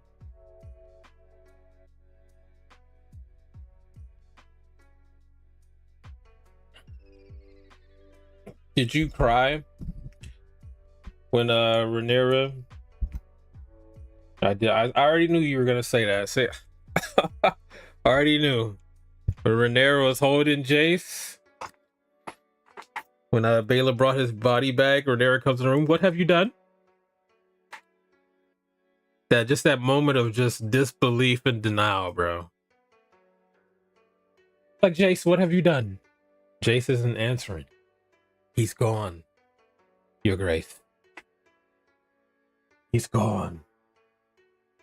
Hey, what's her name? Emma Darcy, bro. She has a good crying face. Bro, that shit looks believable as hell. Look right there, perfect prime time example right here.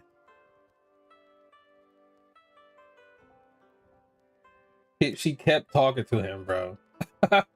Rhaenyra's been through a lot, man. She's lost 3 kids throughout this series to this damn Dance of the Dragons, bro. I got notes, so bear with me.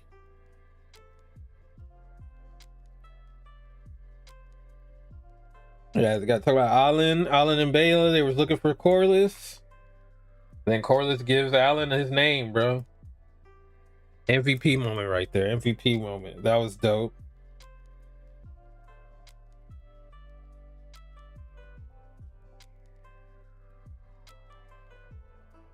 Oh yeah, I put this quote from Corlys when he was looking at the aftermath of the Battle of the Gullet. He says, if this be victory, I hope I never see another.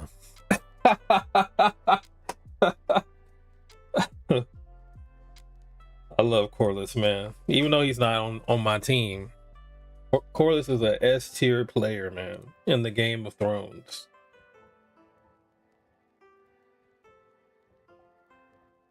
Fine, yep, finally, man. I was happy. I was hoping Alan wasn't gonna like do no stupid shit. Like, I don't need it. I don't need it. You were just calling him father the last episode, bruh.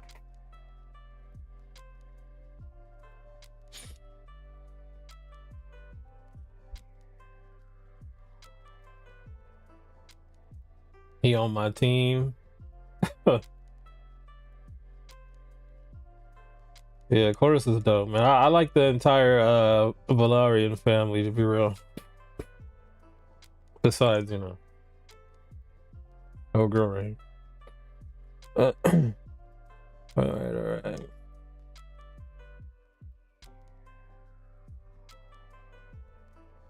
Oh yeah, I put surprisingly, Sir Laurent lives. The King's Guard that helped Jace lock Rhaenyra in her chambers. Surprisingly, we didn't get a beheading. No burning. But he did offer his life. I thought this was kind of G of him. He immediately offered his life for forfeit. Pulled the sword out. Was like, all right, I failed you, your grace. Take my head. Rhaenyra didn't want it though. She said, "What is that going to wake my son up?" Good performance from Emma Darcy.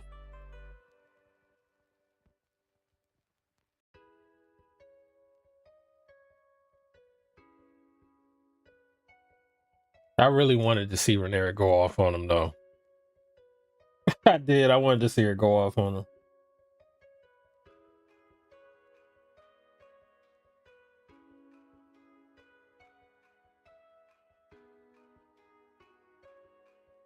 Not Rhaenyra for begging for help. I think I put that in here too as one of. Yeah, I put quick to abandon Rhaenyra's cause. Rhaenyra was quick. She was hysterical and quick to abandon Rhaenyra's cause.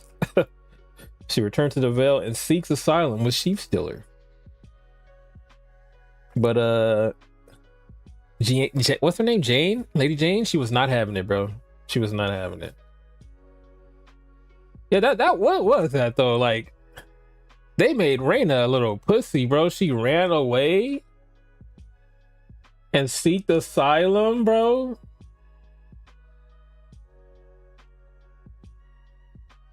And then she threw after getting Rhaenyra's son killed, she gonna throw her under the bus, talking about, oh, weren't you dissatisfied with the queen and her promise of dragons? Like, here's one right here.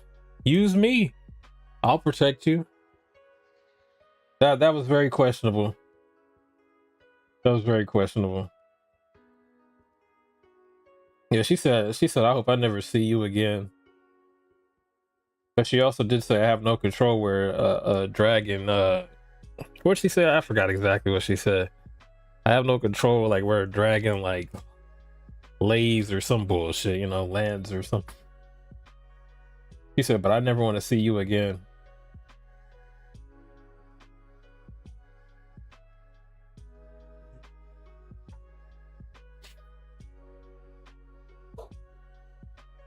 Man, I hate what they did with Alicent, man.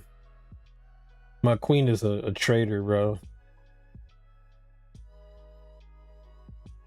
Oh, you know what scene I really fucked with though? Was dope as fuck to me? Was when Aemon and Vhagar take Harrenhal. That was cinematic as fuck. That shit was dope.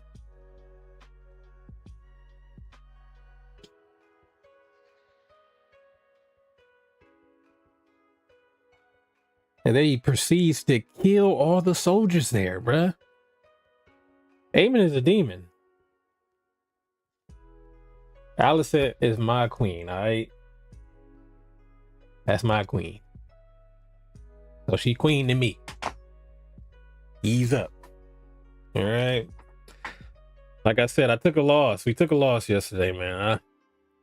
I'm still a little sensitive about it. All right, let's see. What do I gotta say about the...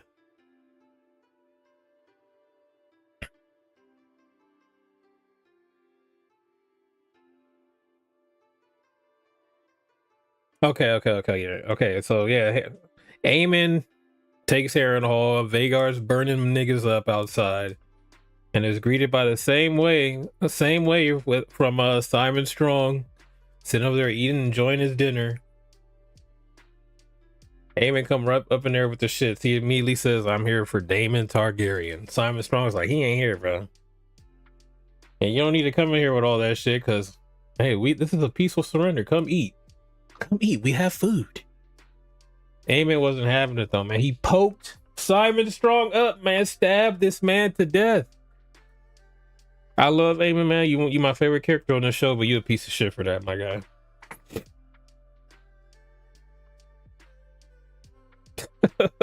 I put Aemon not interested in introduction, stabbed Simon Strong to death. Yeah, that Otto did pawn her off, man. He did. He was. Yeah. We play a dangerous game. Yes. He did pawn her off, man.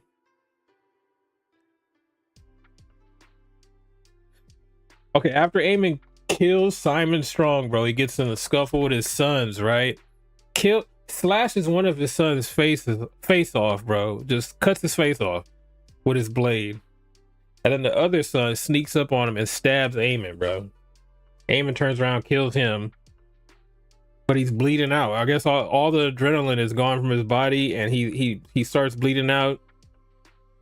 Alice Rivers is there. He's begging for her to help him, and he passes out. I've seen people thinking Aemon's dead. He's not, bro. Spoiler alert, I guess. He's not dead, bro. He didn't die from a random stab in the back.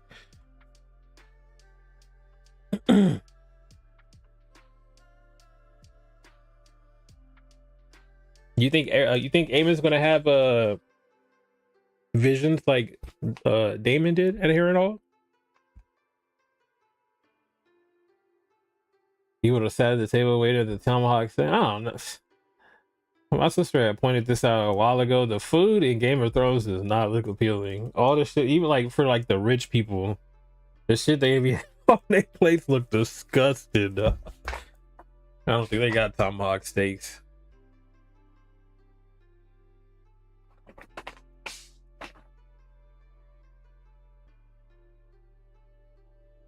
You think he's gonna have the visions too? I think so too. Cause it's all connected. They're leading up to they're building up to Aemon versus Daemon at God's Eye.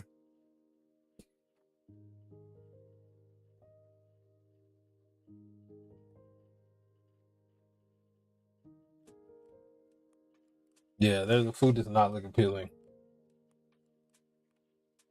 The best thing they had in Game of Thrones was the bread and those pies Arya was stealing. Oh yeah, when Sir Duncan made that fucking breakfast sandwich.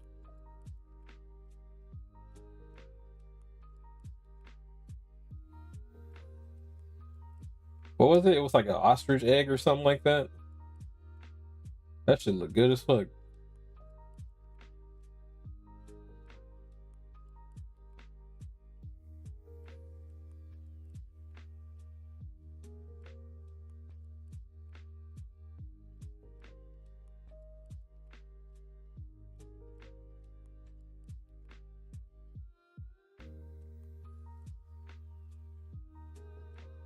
Let me go cook. Oh, wait, I should point this out. Did you notice when Damien was celebrating with the men of Winterfell, the Starks, and all that, their victory over the Lannisters? Did you see the heads on the spikes? You saw what was it, Jason Lannister? They had his head on the spike, and then they had a lion's head on the spike, bro. And I immediately thought, okay, this is like foreshadowing shades of when fucking Ned gets beheaded and they put his head on the spike for display. The Lannisters, when Joffrey had him fucking decapitated. And then for the lion, the fucking wolf from the wedding, when they cut the direwolf's head off. Is that a reach? I was like, dang, bro, are they bringing it back like that?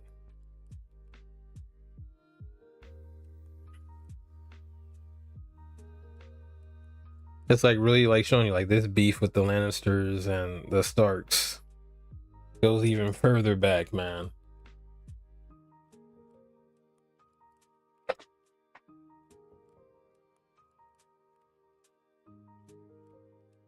Yeah, that was crazy. I was actually surprised when I saw that. I was like, hold on.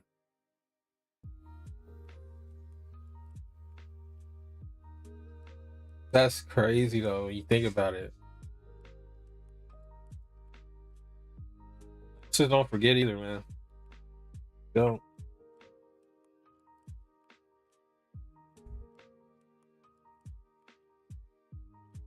It's like you kill our house sigil, we gonna kill yours, bro. It might be 100 years later.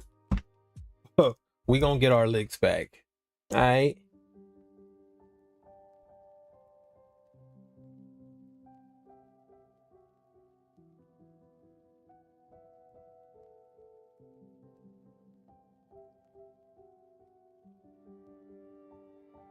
Oh yeah, so since Aemon and Vhagar are gone, they took care of it all. That means King's Landing is free for the taking, right? So that gets word to Daemon. Daemon informs Rhaenyra. King's Landing, you know, Vhagar's gone. Let's go take that shit. Rhaenyra, she's still fucking out of it, grieving the loss of her third child, bro. But this was a G moment from Daemon. He got her up out of that shit. He did. You gonna let them die in vain? Look, come on, let's go get this throne we've been fighting for 3 seasons. Got her out of her bed, got her out the funk. Oh, you know what was funny too? What's her name? Missandre? Daemon's ex-fling? The one he was supposed to be having a baby with in season 1? I like how they were like competing for like Rhaenyra's interest. Competing for her ear pretty much. And Missandre actually thought she had some points over Daemon. Daemon's like, he could just chuckle at her like, huh, if that's what you think, you think you've built trust with her, I'm her man. Slash uncle.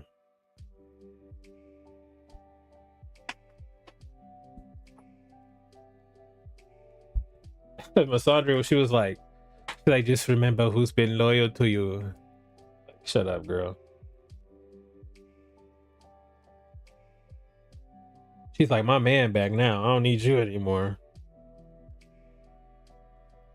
I hope I'm saying her name right. I'm gonna look it up.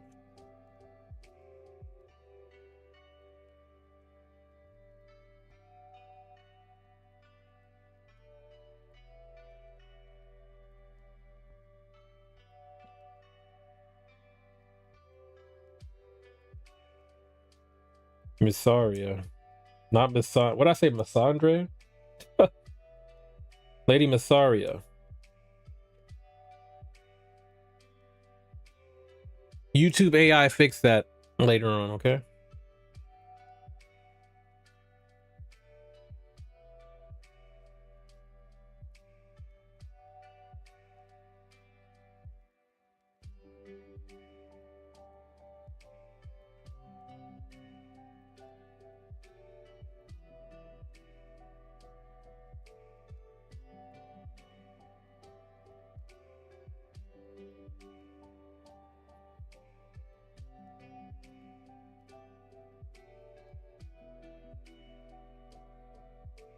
Hey, you know what else I hated from this episode, man? Fucking, what's that motherfucker's name on the council? Jasper, Lord Jasper. My guy tried to take advantage of my Queen Allison, bruh. With Allison, she's moving around crazy King's Landing trying to get this plan together, trying to get Rhaenyra and Daemon in to take the throne, you know. So she's fucking telling the guards to stand down when they see dragons and all this shit. I guess Jasper caught wind of it. I don't know. I missed it probably how he caught on, or if he was already suspicious. But he had locked them in her quarters. And he tried to force himself on Alicent Hightower, man. He did, man. Alicent fought, and for a second, I thought I thought he was gonna get her, man. Nah, she asked for it. That's crazy. But hey, good thing for the Grand Maester. Grand Maester came in there and put a stop to that shit, man. Hey, MVP. There's 3 MVPs for this episode. I already got them out there though too.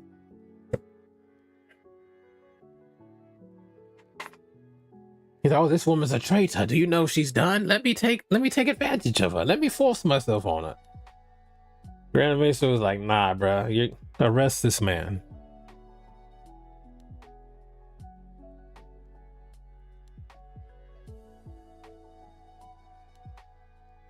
Okay, let me go through these. What else I put on here? Yeah, but I didn't like this scene at all. Glad Grandmaster stepped in. Damon Renera and the Bastard Dragon Riders successfully take King's Landing. Oh yeah, like you said, Otto's gone. A legend gone, bro. A MVP player. Big time player in this game, man. It's gone. Yeah, Damon finds out that Otto's been kept in the dungeons, bro. Under the castle this whole time. Alice has been wondering where her father is, why there's been no word from him. This motherfucker's been here. He's been here, bro. He's been right under your feet this whole time.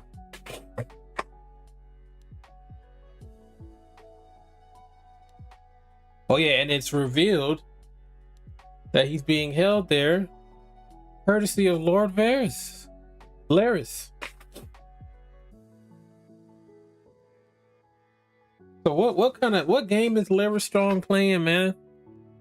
He just finessed Allison out of some feet photos, bro.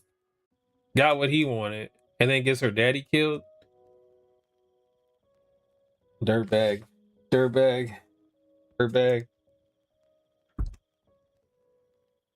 Oh yeah, I forgot to mention another cool moment when Damon and Rhaenyra are taking more so when Damon's taking King's Landing. He's killing all the fucking guards. Rhaenyra's just standing back, you know, timid, not knowing what to do. But when they're in the throne room, that was cool when they get surrounded by the King's Guard, and then I forgot what they're called. The yellow coats come in, yellow capes come in, and basically be like, hey, well, your guys surrendered outside. We fight for Daemon Targaryen. That was a cool moment.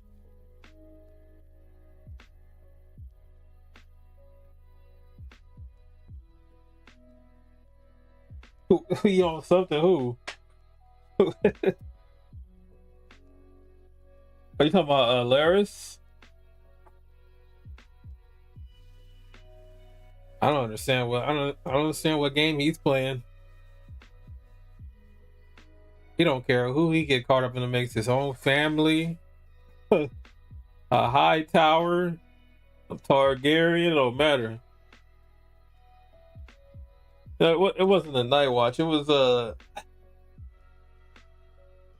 like for the city. I think it was City Watch. It was like the City Watch or some bullshit. Because I remember in the first season, that was like our introduction to Daemon when he was with the City Watch, and they went out and was fucking all those people up, all those criminals, probably some innocents too.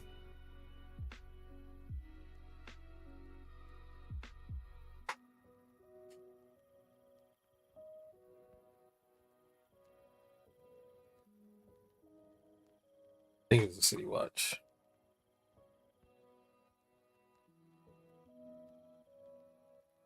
But anyways, obviously, Aegon fled with Larys. I think Aegon mentioned wanting to go to Rook's Rest because there's men there loyal to him. So that's something to look forward to. Larys and Aegon's journey. So anyway, they fled. So there's no king to dethrone or behead. So obviously, Daemon figured the next best choice Otto Hightower, his grandfather.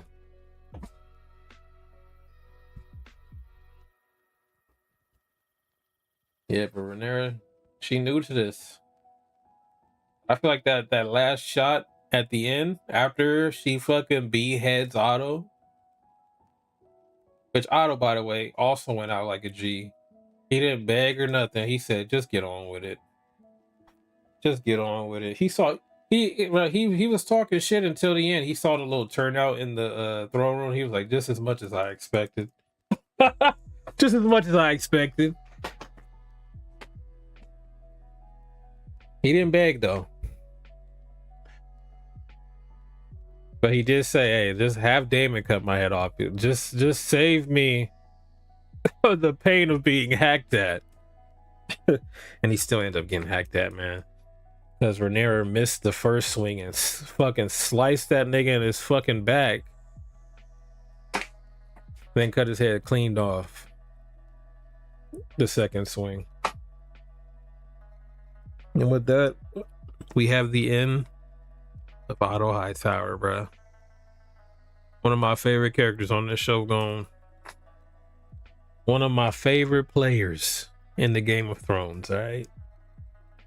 He was calculated. He was evil. A certain kind of evil.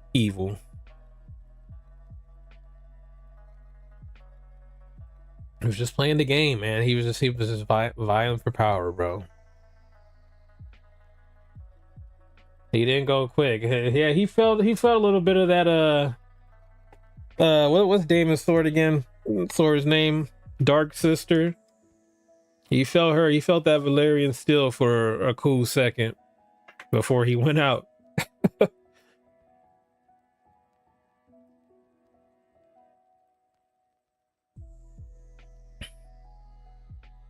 But yeah, Otto's beheaded. There's this cool ass shot of you see the reflection inside on Otto's blood is reflecting Rhaenyra walking, ascending the throne.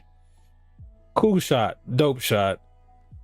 And that's how we end the episode. Well, we end the episode with Rhaenyra sitting the throne, Alicent and Elena running in, witnessing her father, Elena's grandfather, beheaded. Look, perfect timing again. Just laid the fuck out, bruh. Pops chopped the fuck out. Chop the fuck up. And then she just gives Rhaenyra this cold ass look. I don't know if it's disgust, fear. Rhaenyra's still crying because she's like, bro, I didn't know I had that in me. I just fucking murdered a man. My best friend's right here in disbelief. And then that last shot, you can see Rhaenyra, like, she kind of like straightens her back and like starts to fix her face a little bit. Like, yeah, I did that. That was a cool way to end the episode. That was dope. As a Team Green fan, I gotta give props where props is due. Enjoy the victory. The battle is lost, but the war is not over.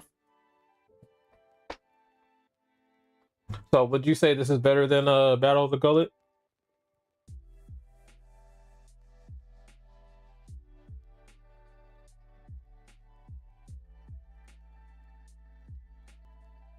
Allison gonna be pissed. I don't know, man. This is TV show Allison where they fucking do a complete justice to her character. Misjustice, I should say. Well, I know Allison might want to be friends with Rhaenyra next episode. Might be an advisor.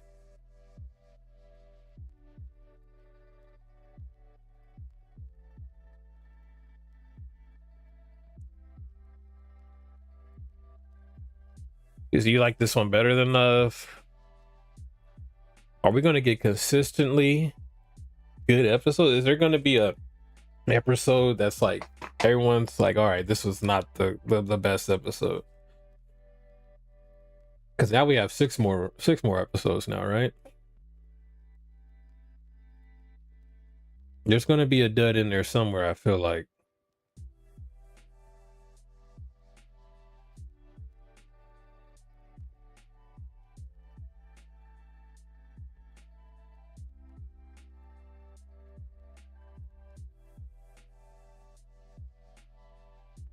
A lot of questions to be answered. Rhaenyra is finally on the throne.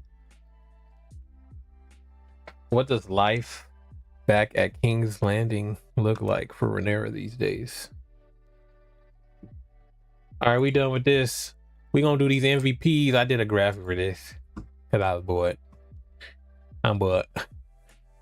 Episode MVPs: Corlys, Balerion, Daemon, and Grandmaster Oren. I hope I'm saying that right. Or the episode MVPs, bro. Give it up.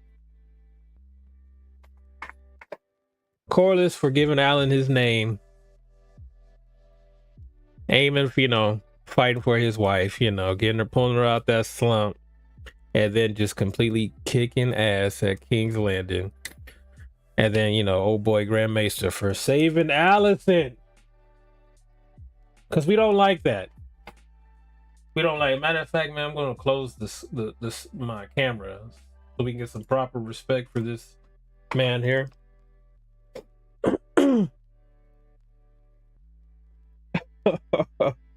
Yes, well, yeah, I believe so too.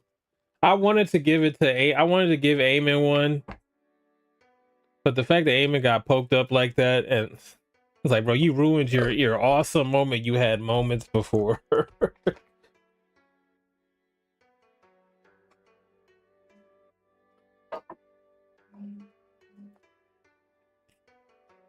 Hey, two black kings or made the MVP this week. I was gonna do one for last week. I thought, man, nah, I ain't got time for all that. I'll play it again.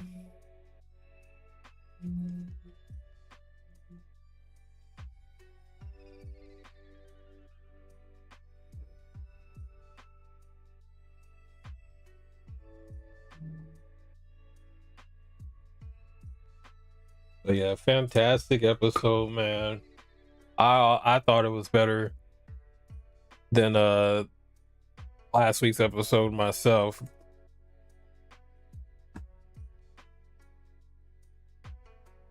I'm just excited that Game of Thrones is back. I don't get to talk about Game of Thrones a lot because I don't know that many people that watch it. So I'm gonna talk about it on here, man.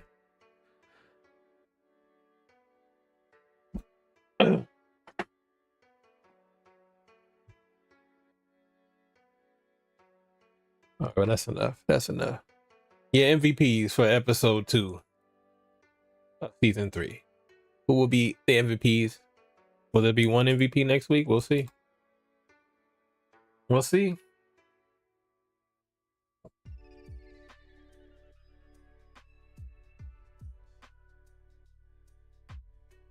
This season's already better than season 2. Season 2 was kind of hit or miss for me. More so near the end. What ruined season 2 for me was fucking Allison's betrayal, man. And her going to see Rhaenyra like that. I was like, oh, this is really corny. This is corny.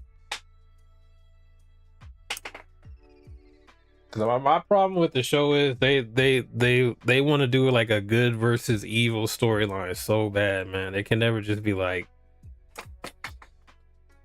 I don't know, man. I'm not gonna get too into it and nerd out of it, but the way they paint Rhaenyra certain ways, like she's like this helpless like victim, but in the Greens are just this evil force that just fucking lays down the law with an iron fist. It's like, come on, man, we get it, man.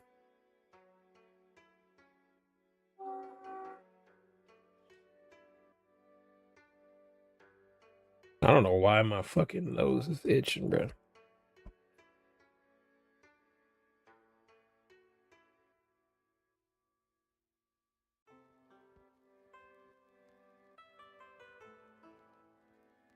But yeah, I think that's it, man. That's it for the stream right now. Well, the topics are over. That's it. That's it.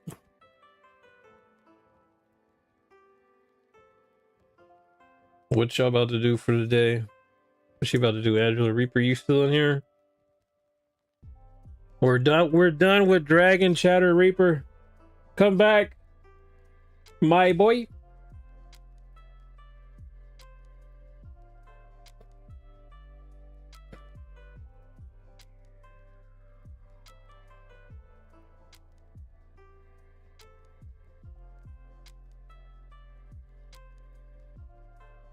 Also, I've seen people like shitting on the Night of the Seven Kingdoms because of this show. I'm like, we ain't doing that, bruh. You're not doing that. Night of the Seven Kingdoms was fire.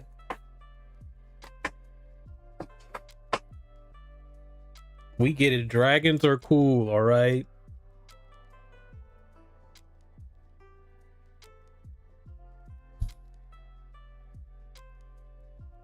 And my ladies later. That sounds dope, man.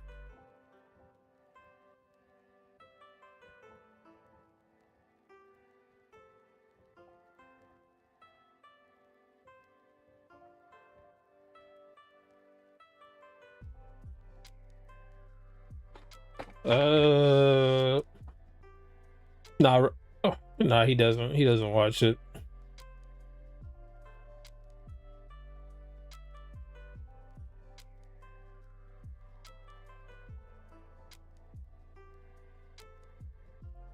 I don't know what I'm gonna do, man. Probably lay down,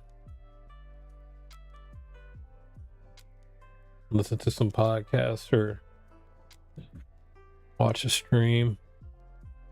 You know, I might watch that episode again. That's what I might do.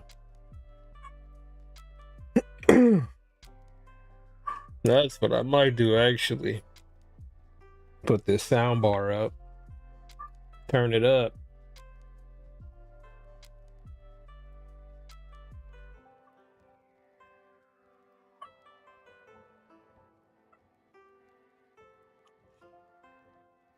How y'all feeling about these? These I like them. To be real, me personally, you know,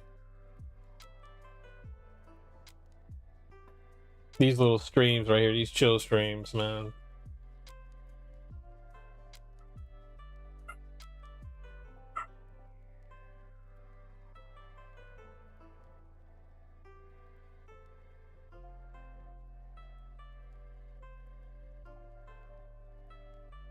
I feel like I'm so like hyper focused when I'm gaming.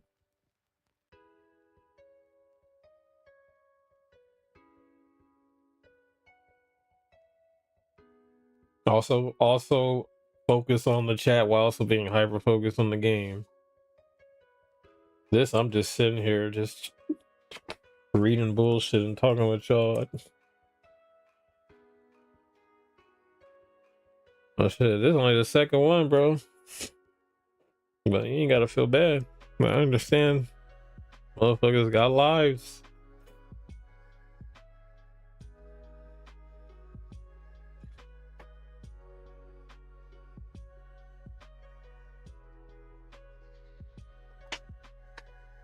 Yeah, I ain't gotta say that, man. If y'all think they trash, say it.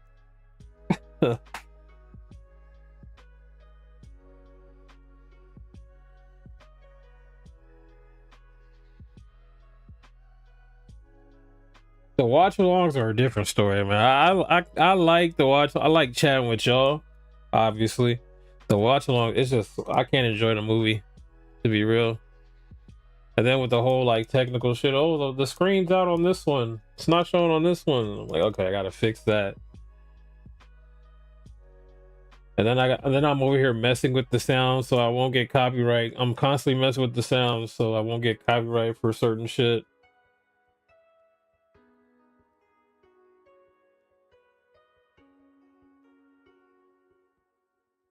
I'm just trying to put as much content on this channel as possible to get eyes on it.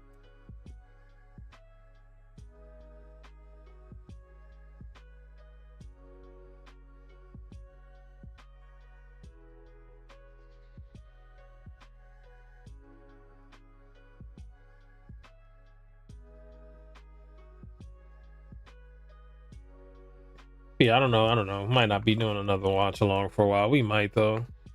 I know you guys said something about comedies. You want to do comedies?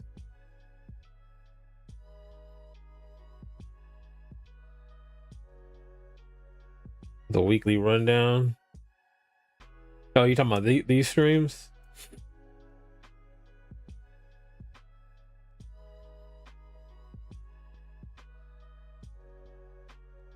Yeah, I feel like I need to like try to mix in more like other stuff besides gaming. What up, Karma? What up? My desktop is so. Wait, you got a whole bunch of files on yours? Karma, are you a lurker? I'm curious to know this. Because you be popping in at the least expected times. We appreciate the lurk. When are you streaming again, Karma?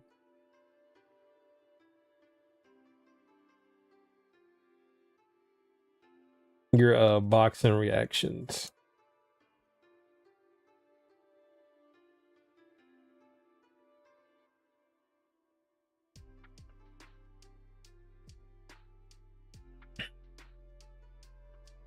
Off on Tuesdays? Me too. Well, Tuesdays are my Fridays.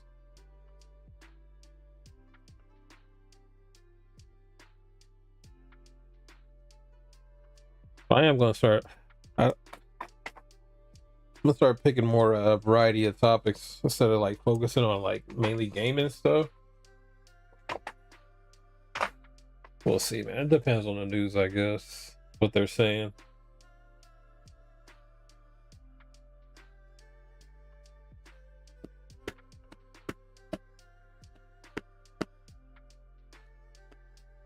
What you got planned for your off day?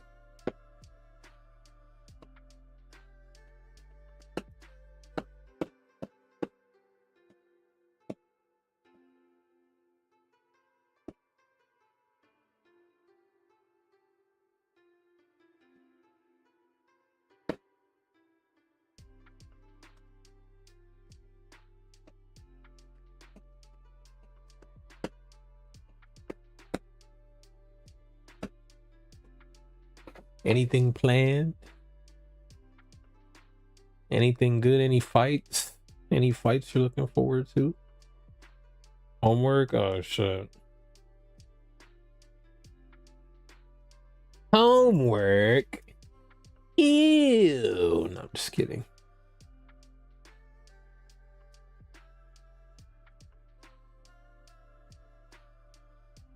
Hey, y'all can send some stories too. Like if y'all find something interesting y'all want to talk about.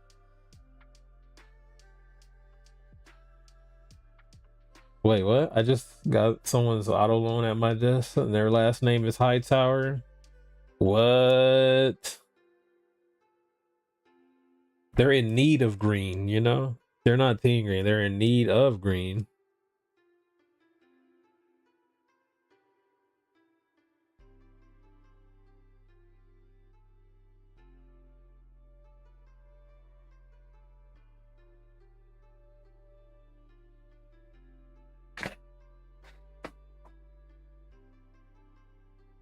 How much homework do you got though?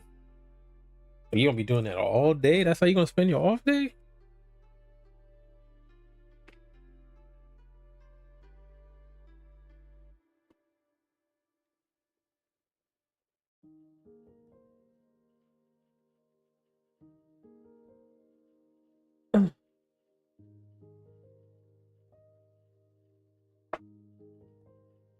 I listened.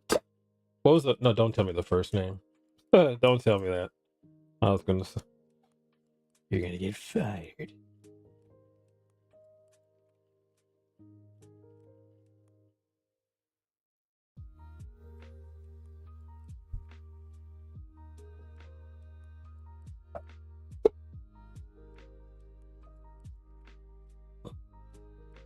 Hey Angela, did you watch Raw yesterday? I didn't.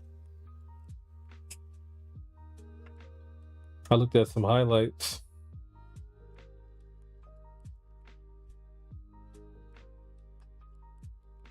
Hey, that's smart. That's smart. Off for 3 days, so I do my work for one. That's smart.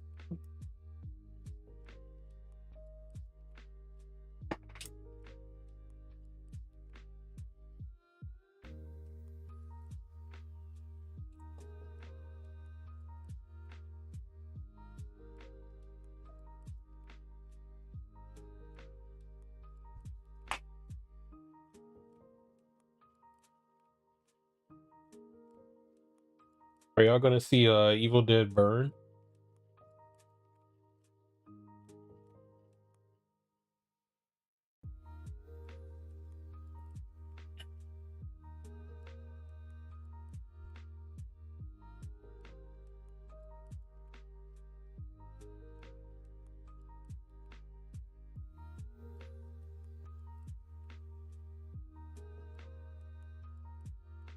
Any of y'all interested in that?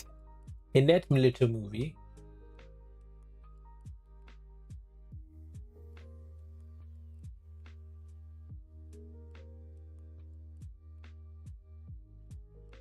I was looking at the poster at work earlier. I was like, this poster looks kind of questionable. It looks a little questionable. Looks like them demons is doing something to this woman. I don't know how I feel about this. You feel me? Crazy. Yeah, I got my ticket, so I'm gonna go see it because Evil Dead is a goated franchise.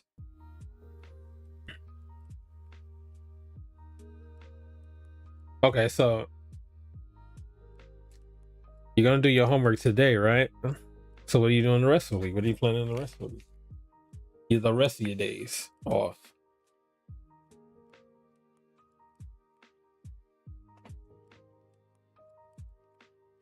Oh, we're talking about Evil Dead Burn. New Evil Dead movie, Reaper.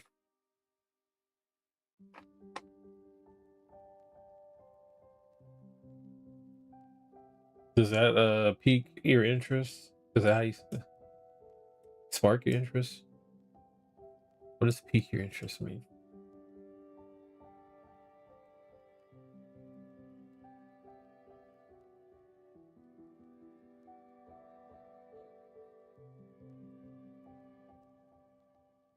Yo, Evil Dead Rise was crazy though. That title card was, remember the title card of that movie?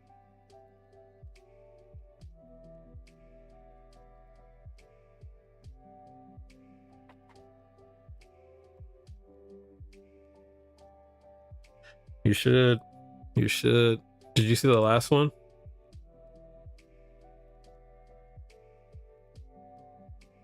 With the cheese grater? Oh my god.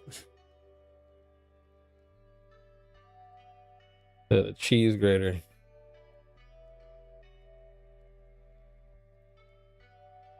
Army of Darkness, yeah.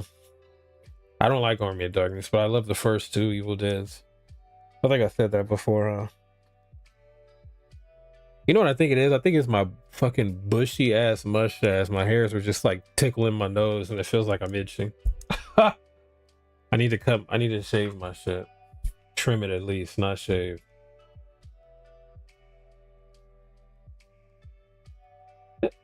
Hey, speaking of Bruce Campbell, man, he didn't he announce recently that he got diagnosed with cancer? Oh shit. That's the cheese grater was the best part, it was, but it was also like, yeah.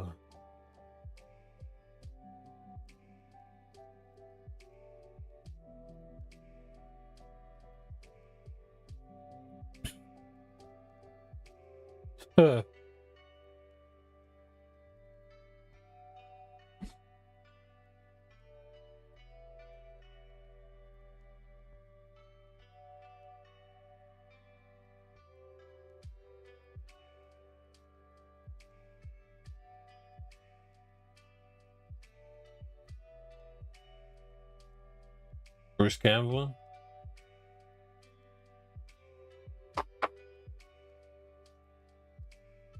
I'm trying to think of the last thing I seen him in was that Doctor Strange movie. He had a cameo in that, I think.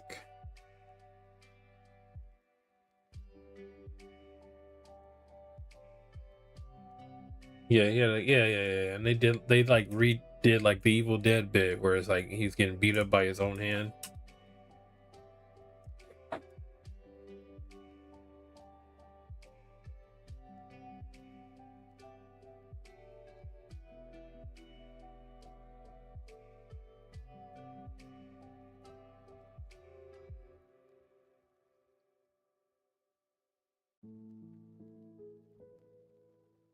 Yep. Evil Dead Burn. Really looking forward to that Spider-Man though. The Odyssey? Anyone interested in the Odyssey?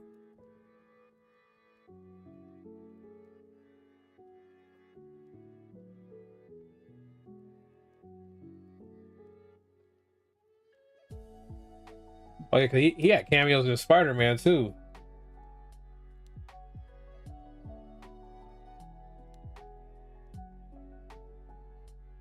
Burn Notice? I never watched Burn Notice, but I had a friend who tried to get me into that show.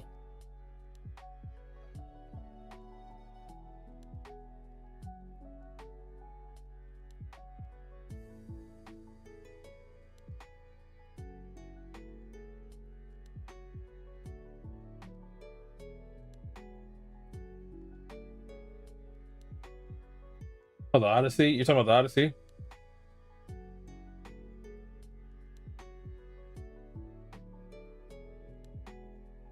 Yeah, that shit about to be 3 hours, bro.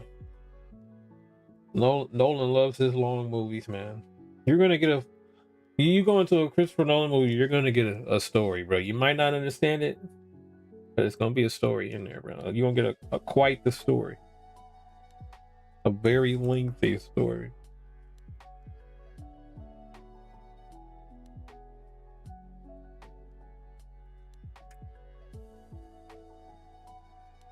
Odyssey got a stacked cast too. I mean, it basically got the entire Doom cast. Dune cast.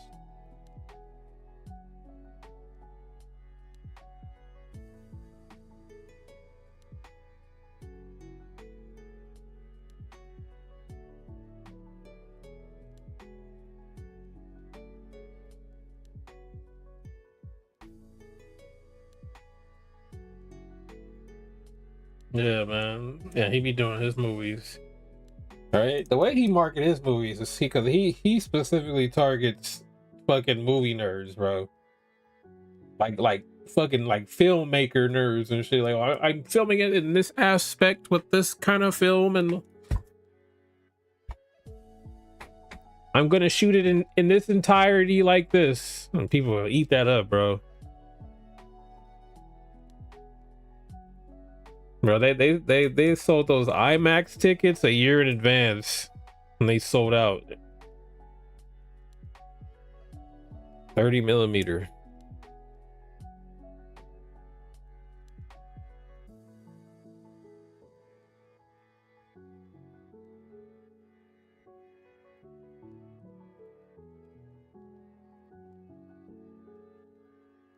Oh, really? I did not know that about you, Karma. Film school? What? So you are looking forward to this movie then? You got your you bought a ticket a year in advance.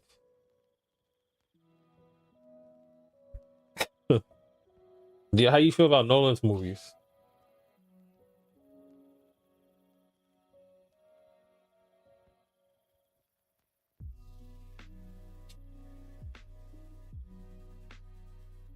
But yeah, he had Christopher Nolan almost has like a cult like following, bro.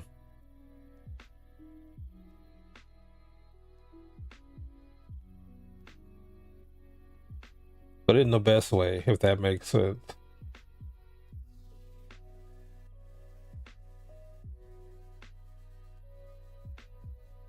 Yeah, yeah, he is. He is.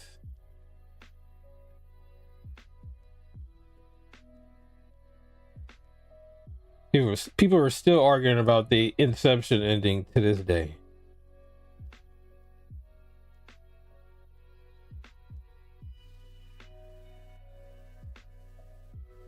Remember Barbenheimer? I partaked in Barbenheimer. I did.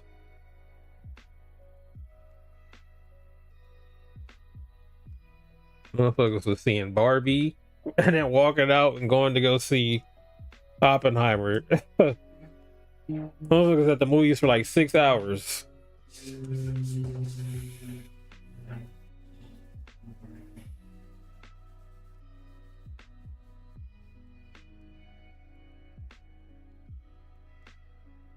I saw that some people were like talking about I guess they were like cracking on like the how the armor looks in the Odyssey. They're saying it's not accurate or some shit, or it looks too like cartoony.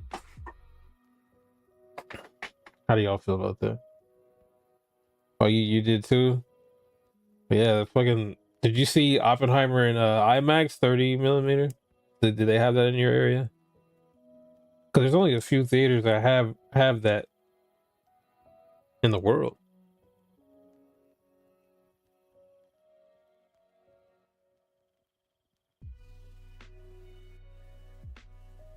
I did though. I did. I went to. I used my A list for Barbie, and then I drove to the Regal. They were saying something about the armor. I don't remember what it was, but they were saying like the armor is not right on some of the I guess the guards they're fighting in the movie. I don't know. I'm not familiar with the Odyssey. Hillbilly Town is yeah. Yeah, luckily there's a one near me.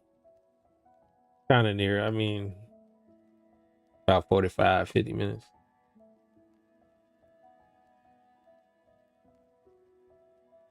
But I did the AMC list for that, and then I drove. It was like down the street to a Regal for Oppenheimer. And motherfuckers in the theater dressed as Barbie, dressed as fucking Oppenheimer. Some of them had like it was like half Barbie, half Oppenheimer costume. It was crazy. It was crazy. It was like you would think it was like a Marvel movie or something.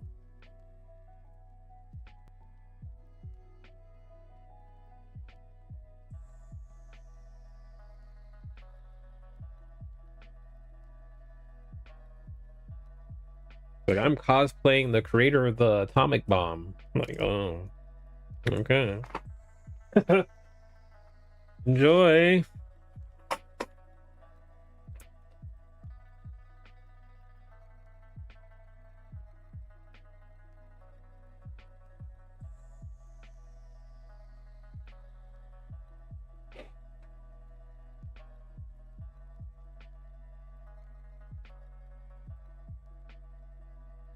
Hey, so you got to make that trip. You got to fly out to or drive, make the drive to the IMAX theater. I don't know, but it was a lot of people.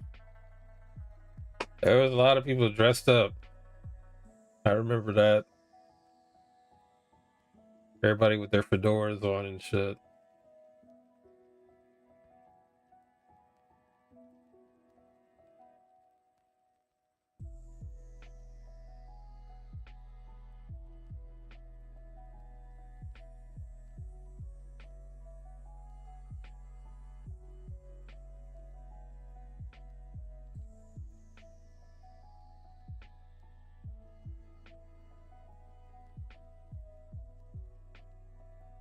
Yeah, one of the major cities at least, you would think.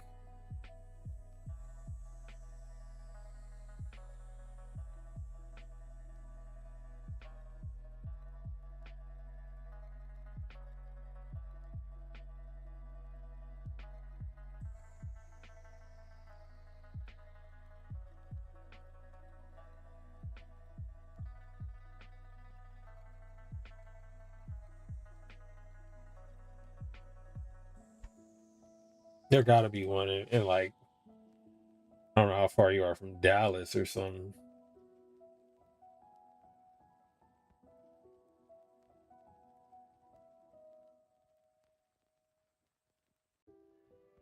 I'm not familiar with Texas at all. I've been to Texas once, and I was like passing through when I was a kid because my dad was a truck driver.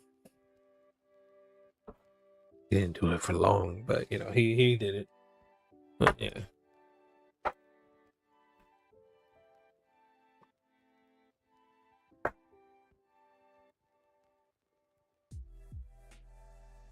but I remember thinking the structure and stuff and buildings like, oh, this looks pretty. This looks cool.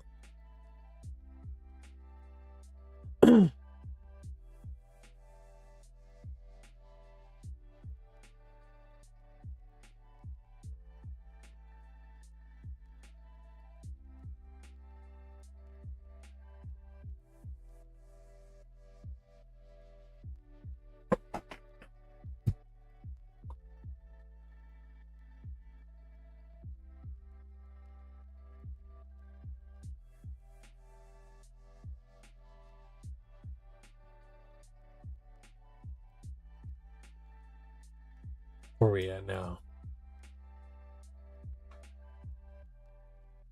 Okay.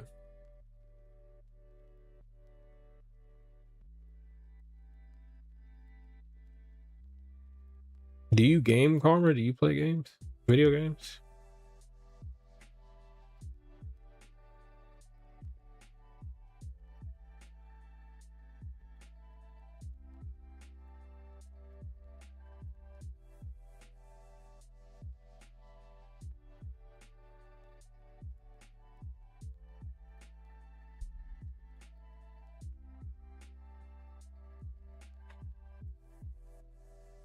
Are you a gamer?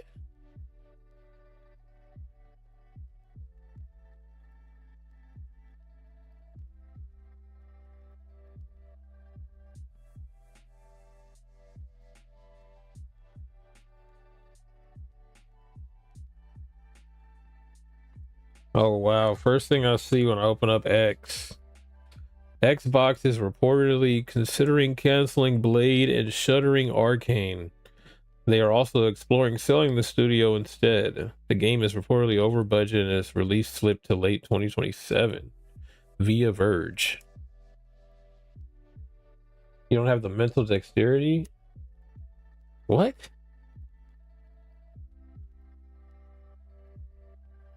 I find this hard to believe, ma'am.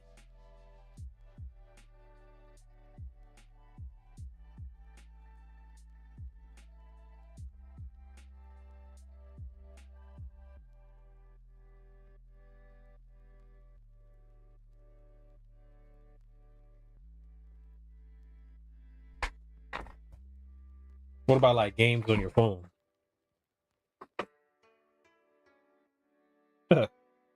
That's technically a game, right?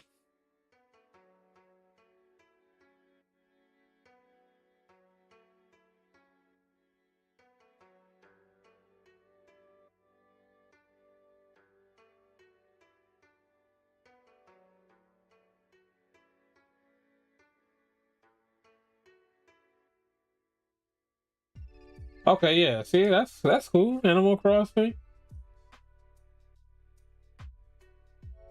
New Horizons. I was on that for a little bit.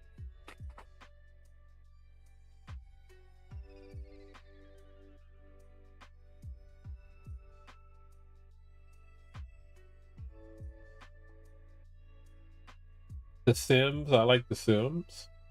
You play The Sims?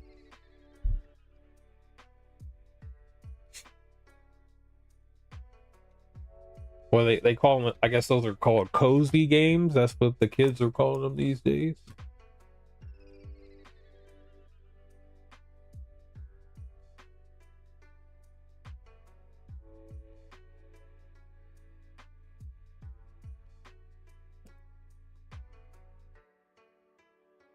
Or that have you seen that new? It's like this new Sims like game. It's called Enzoy, I think it's called.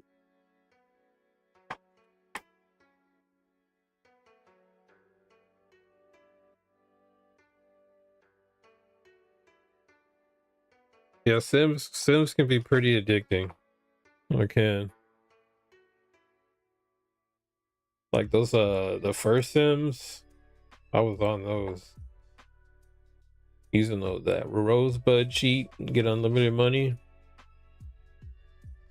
Building the biggest mansion possible with my robot butler.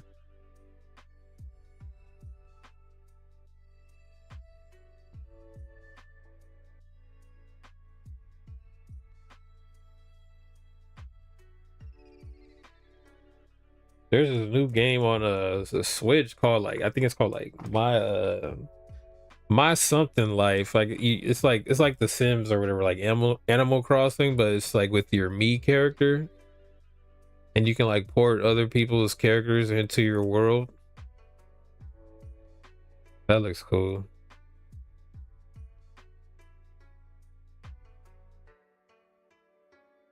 Or what about the herb? Remember Herbs? Did you ever play Herbs Sims in the City on PS2? It was like the urban version of the Sims.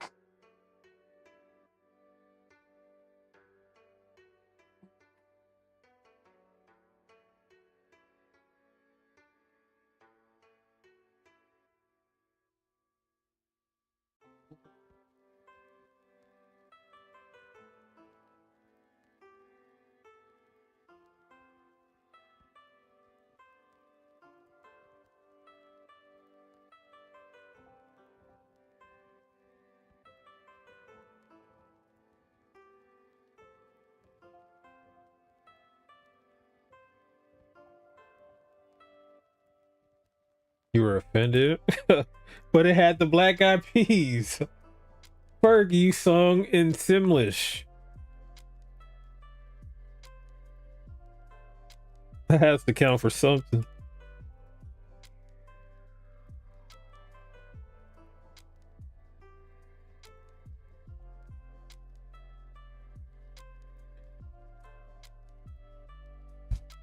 I played all those games. I did.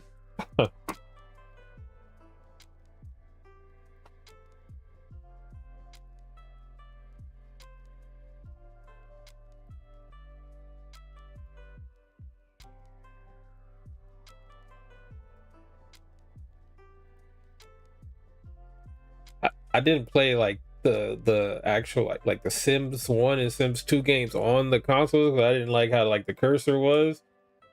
But yeah, I played them on the computer.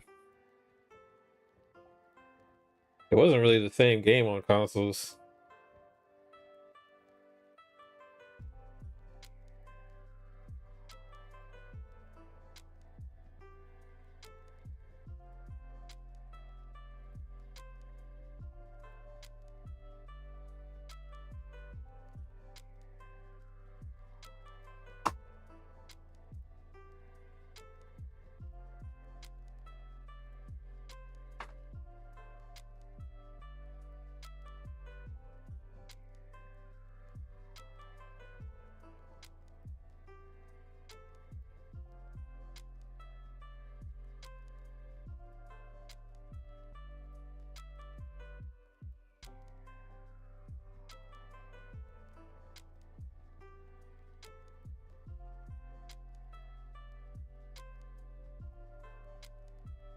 I think Black Eyed Peas they redid their entire song in Simlish for that game.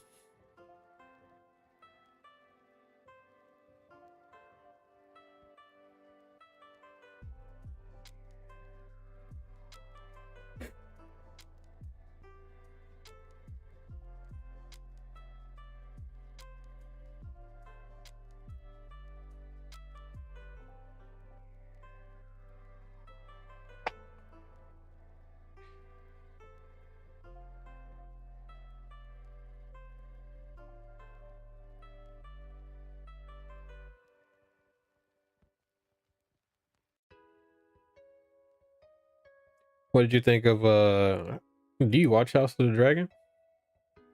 What do you think? If so, thoughts? Thoughts? Prayers?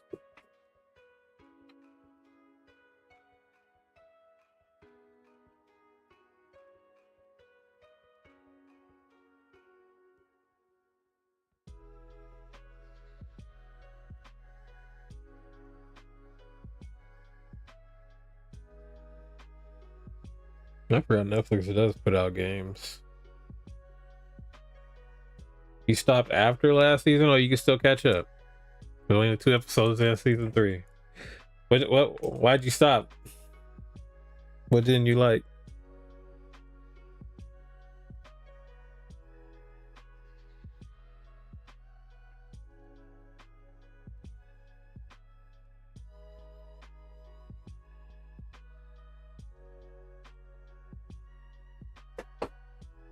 Are you a book fan? A book reader?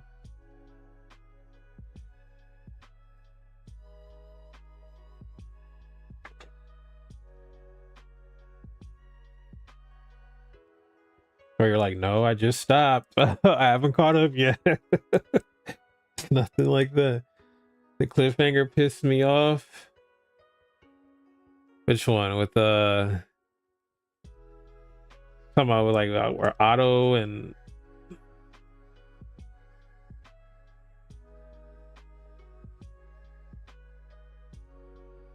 or just like the whole ending off like wait, now that I think about it, how exactly did that season end?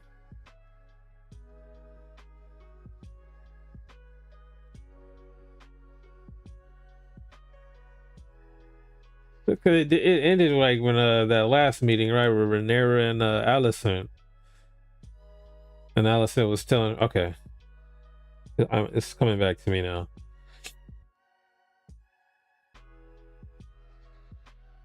with their plan, which I am not a fan of. I hate that Allison did that, man. I really do.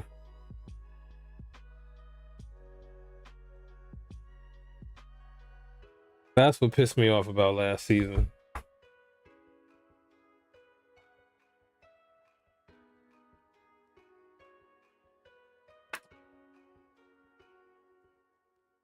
Yeah, it was some BS.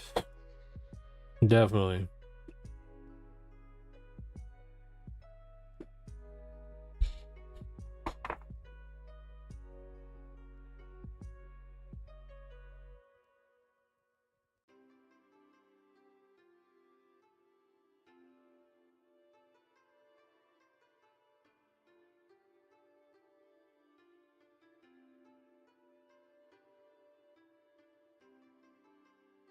Who's your favorite character on the show?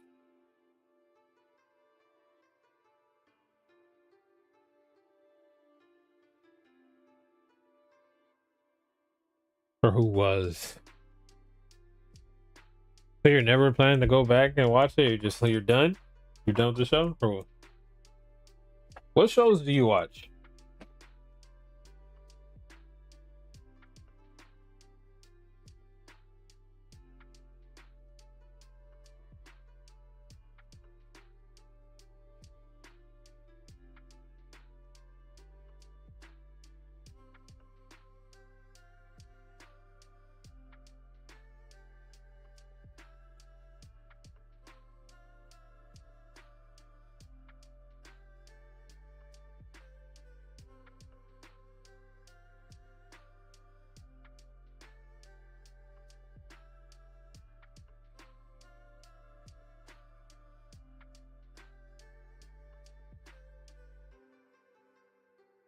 Also, how long have you been in film school? And do you plan to like direct your own movie or?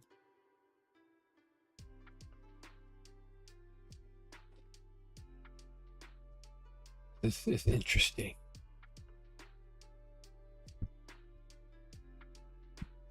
You're gonna be a cinematographer.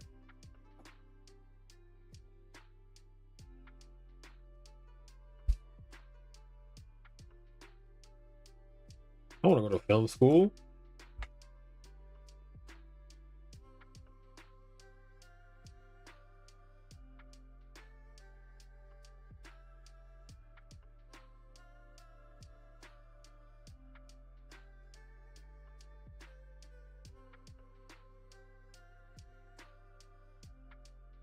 Oh, okay. That's dope.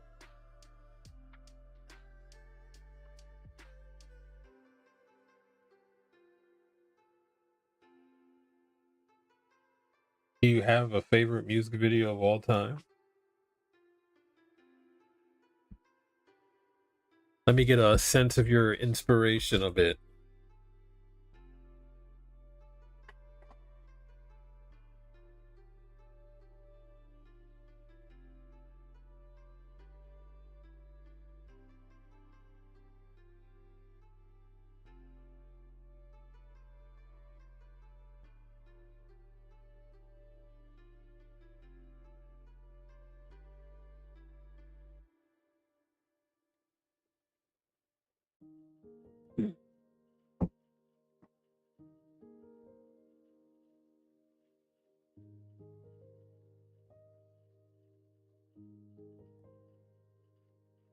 Honey by Mariah Carey.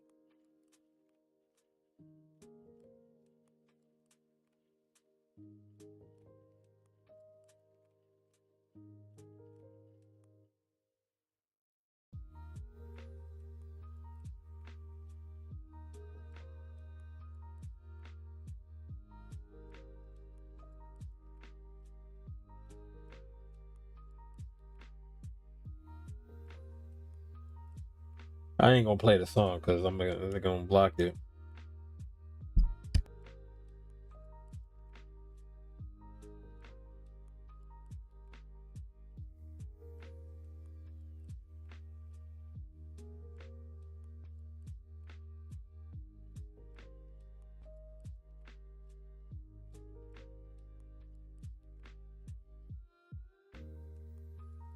I do not remember this.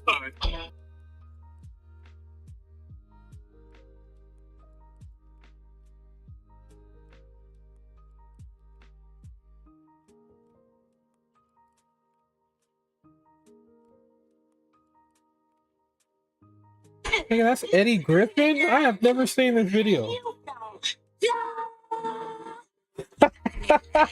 You gon' die. Mariah Carey is my all-time celebrity crush. By the way, I love Mariah Carey.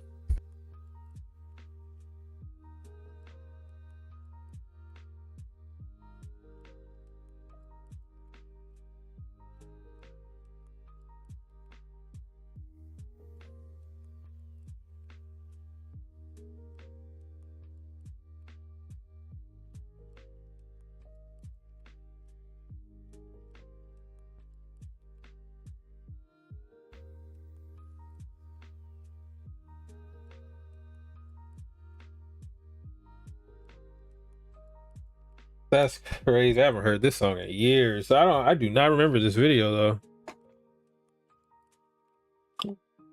Wait. Was this? What video was Chris Tucker in?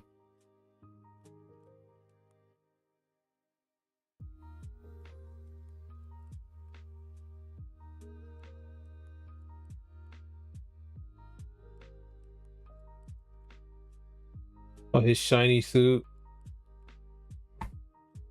Not you dragging Mariah, Angela.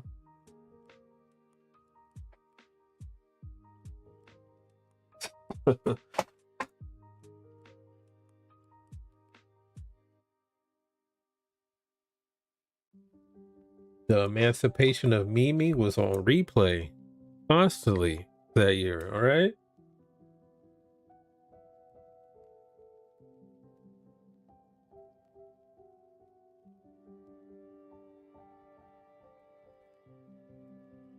Shake It Off. That's what it was. Yeah, he was in the driver's seat, or was he driving? I mean, was he in the passenger seat or was he driving? I can't remember.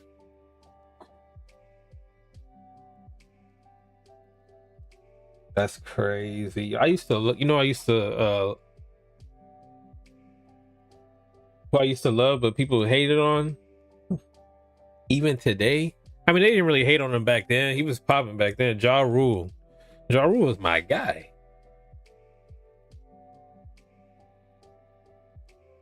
He was in the passenger. Murder Inc. Man, remember Murder Inc? Bruh.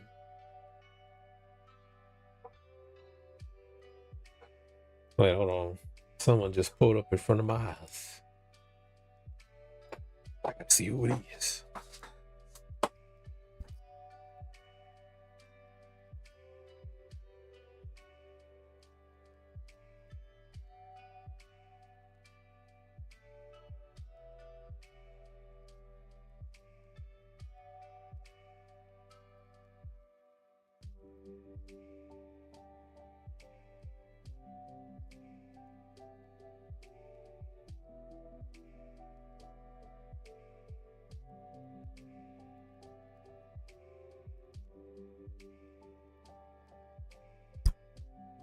You saw Ja Rule not too long ago? He said, "You ready?" I guess not. I guess not.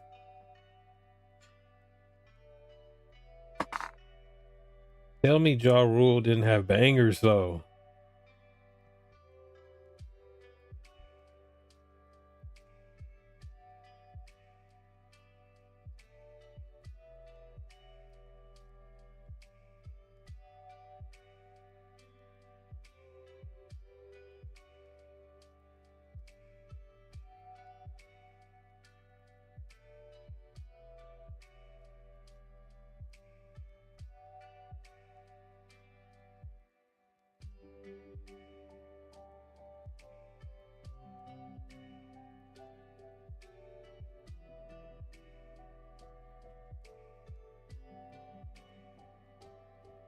Good old rule.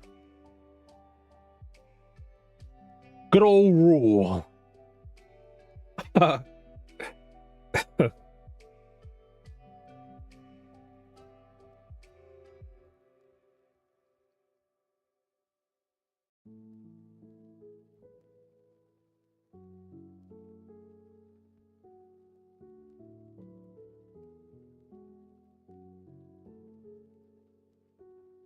All right, y'all, but I'm about to get off. We just hit the 3-hour mark.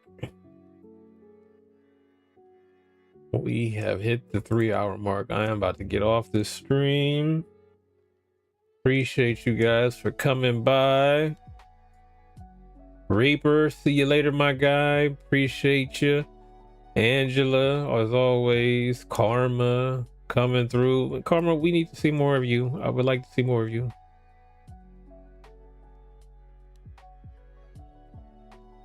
But yeah, appreciate y'all for coming through.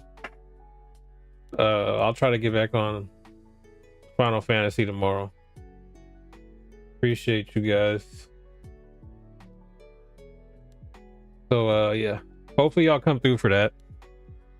If not, that's cool. All right, y'all take it easy. I'm signing out. Peace.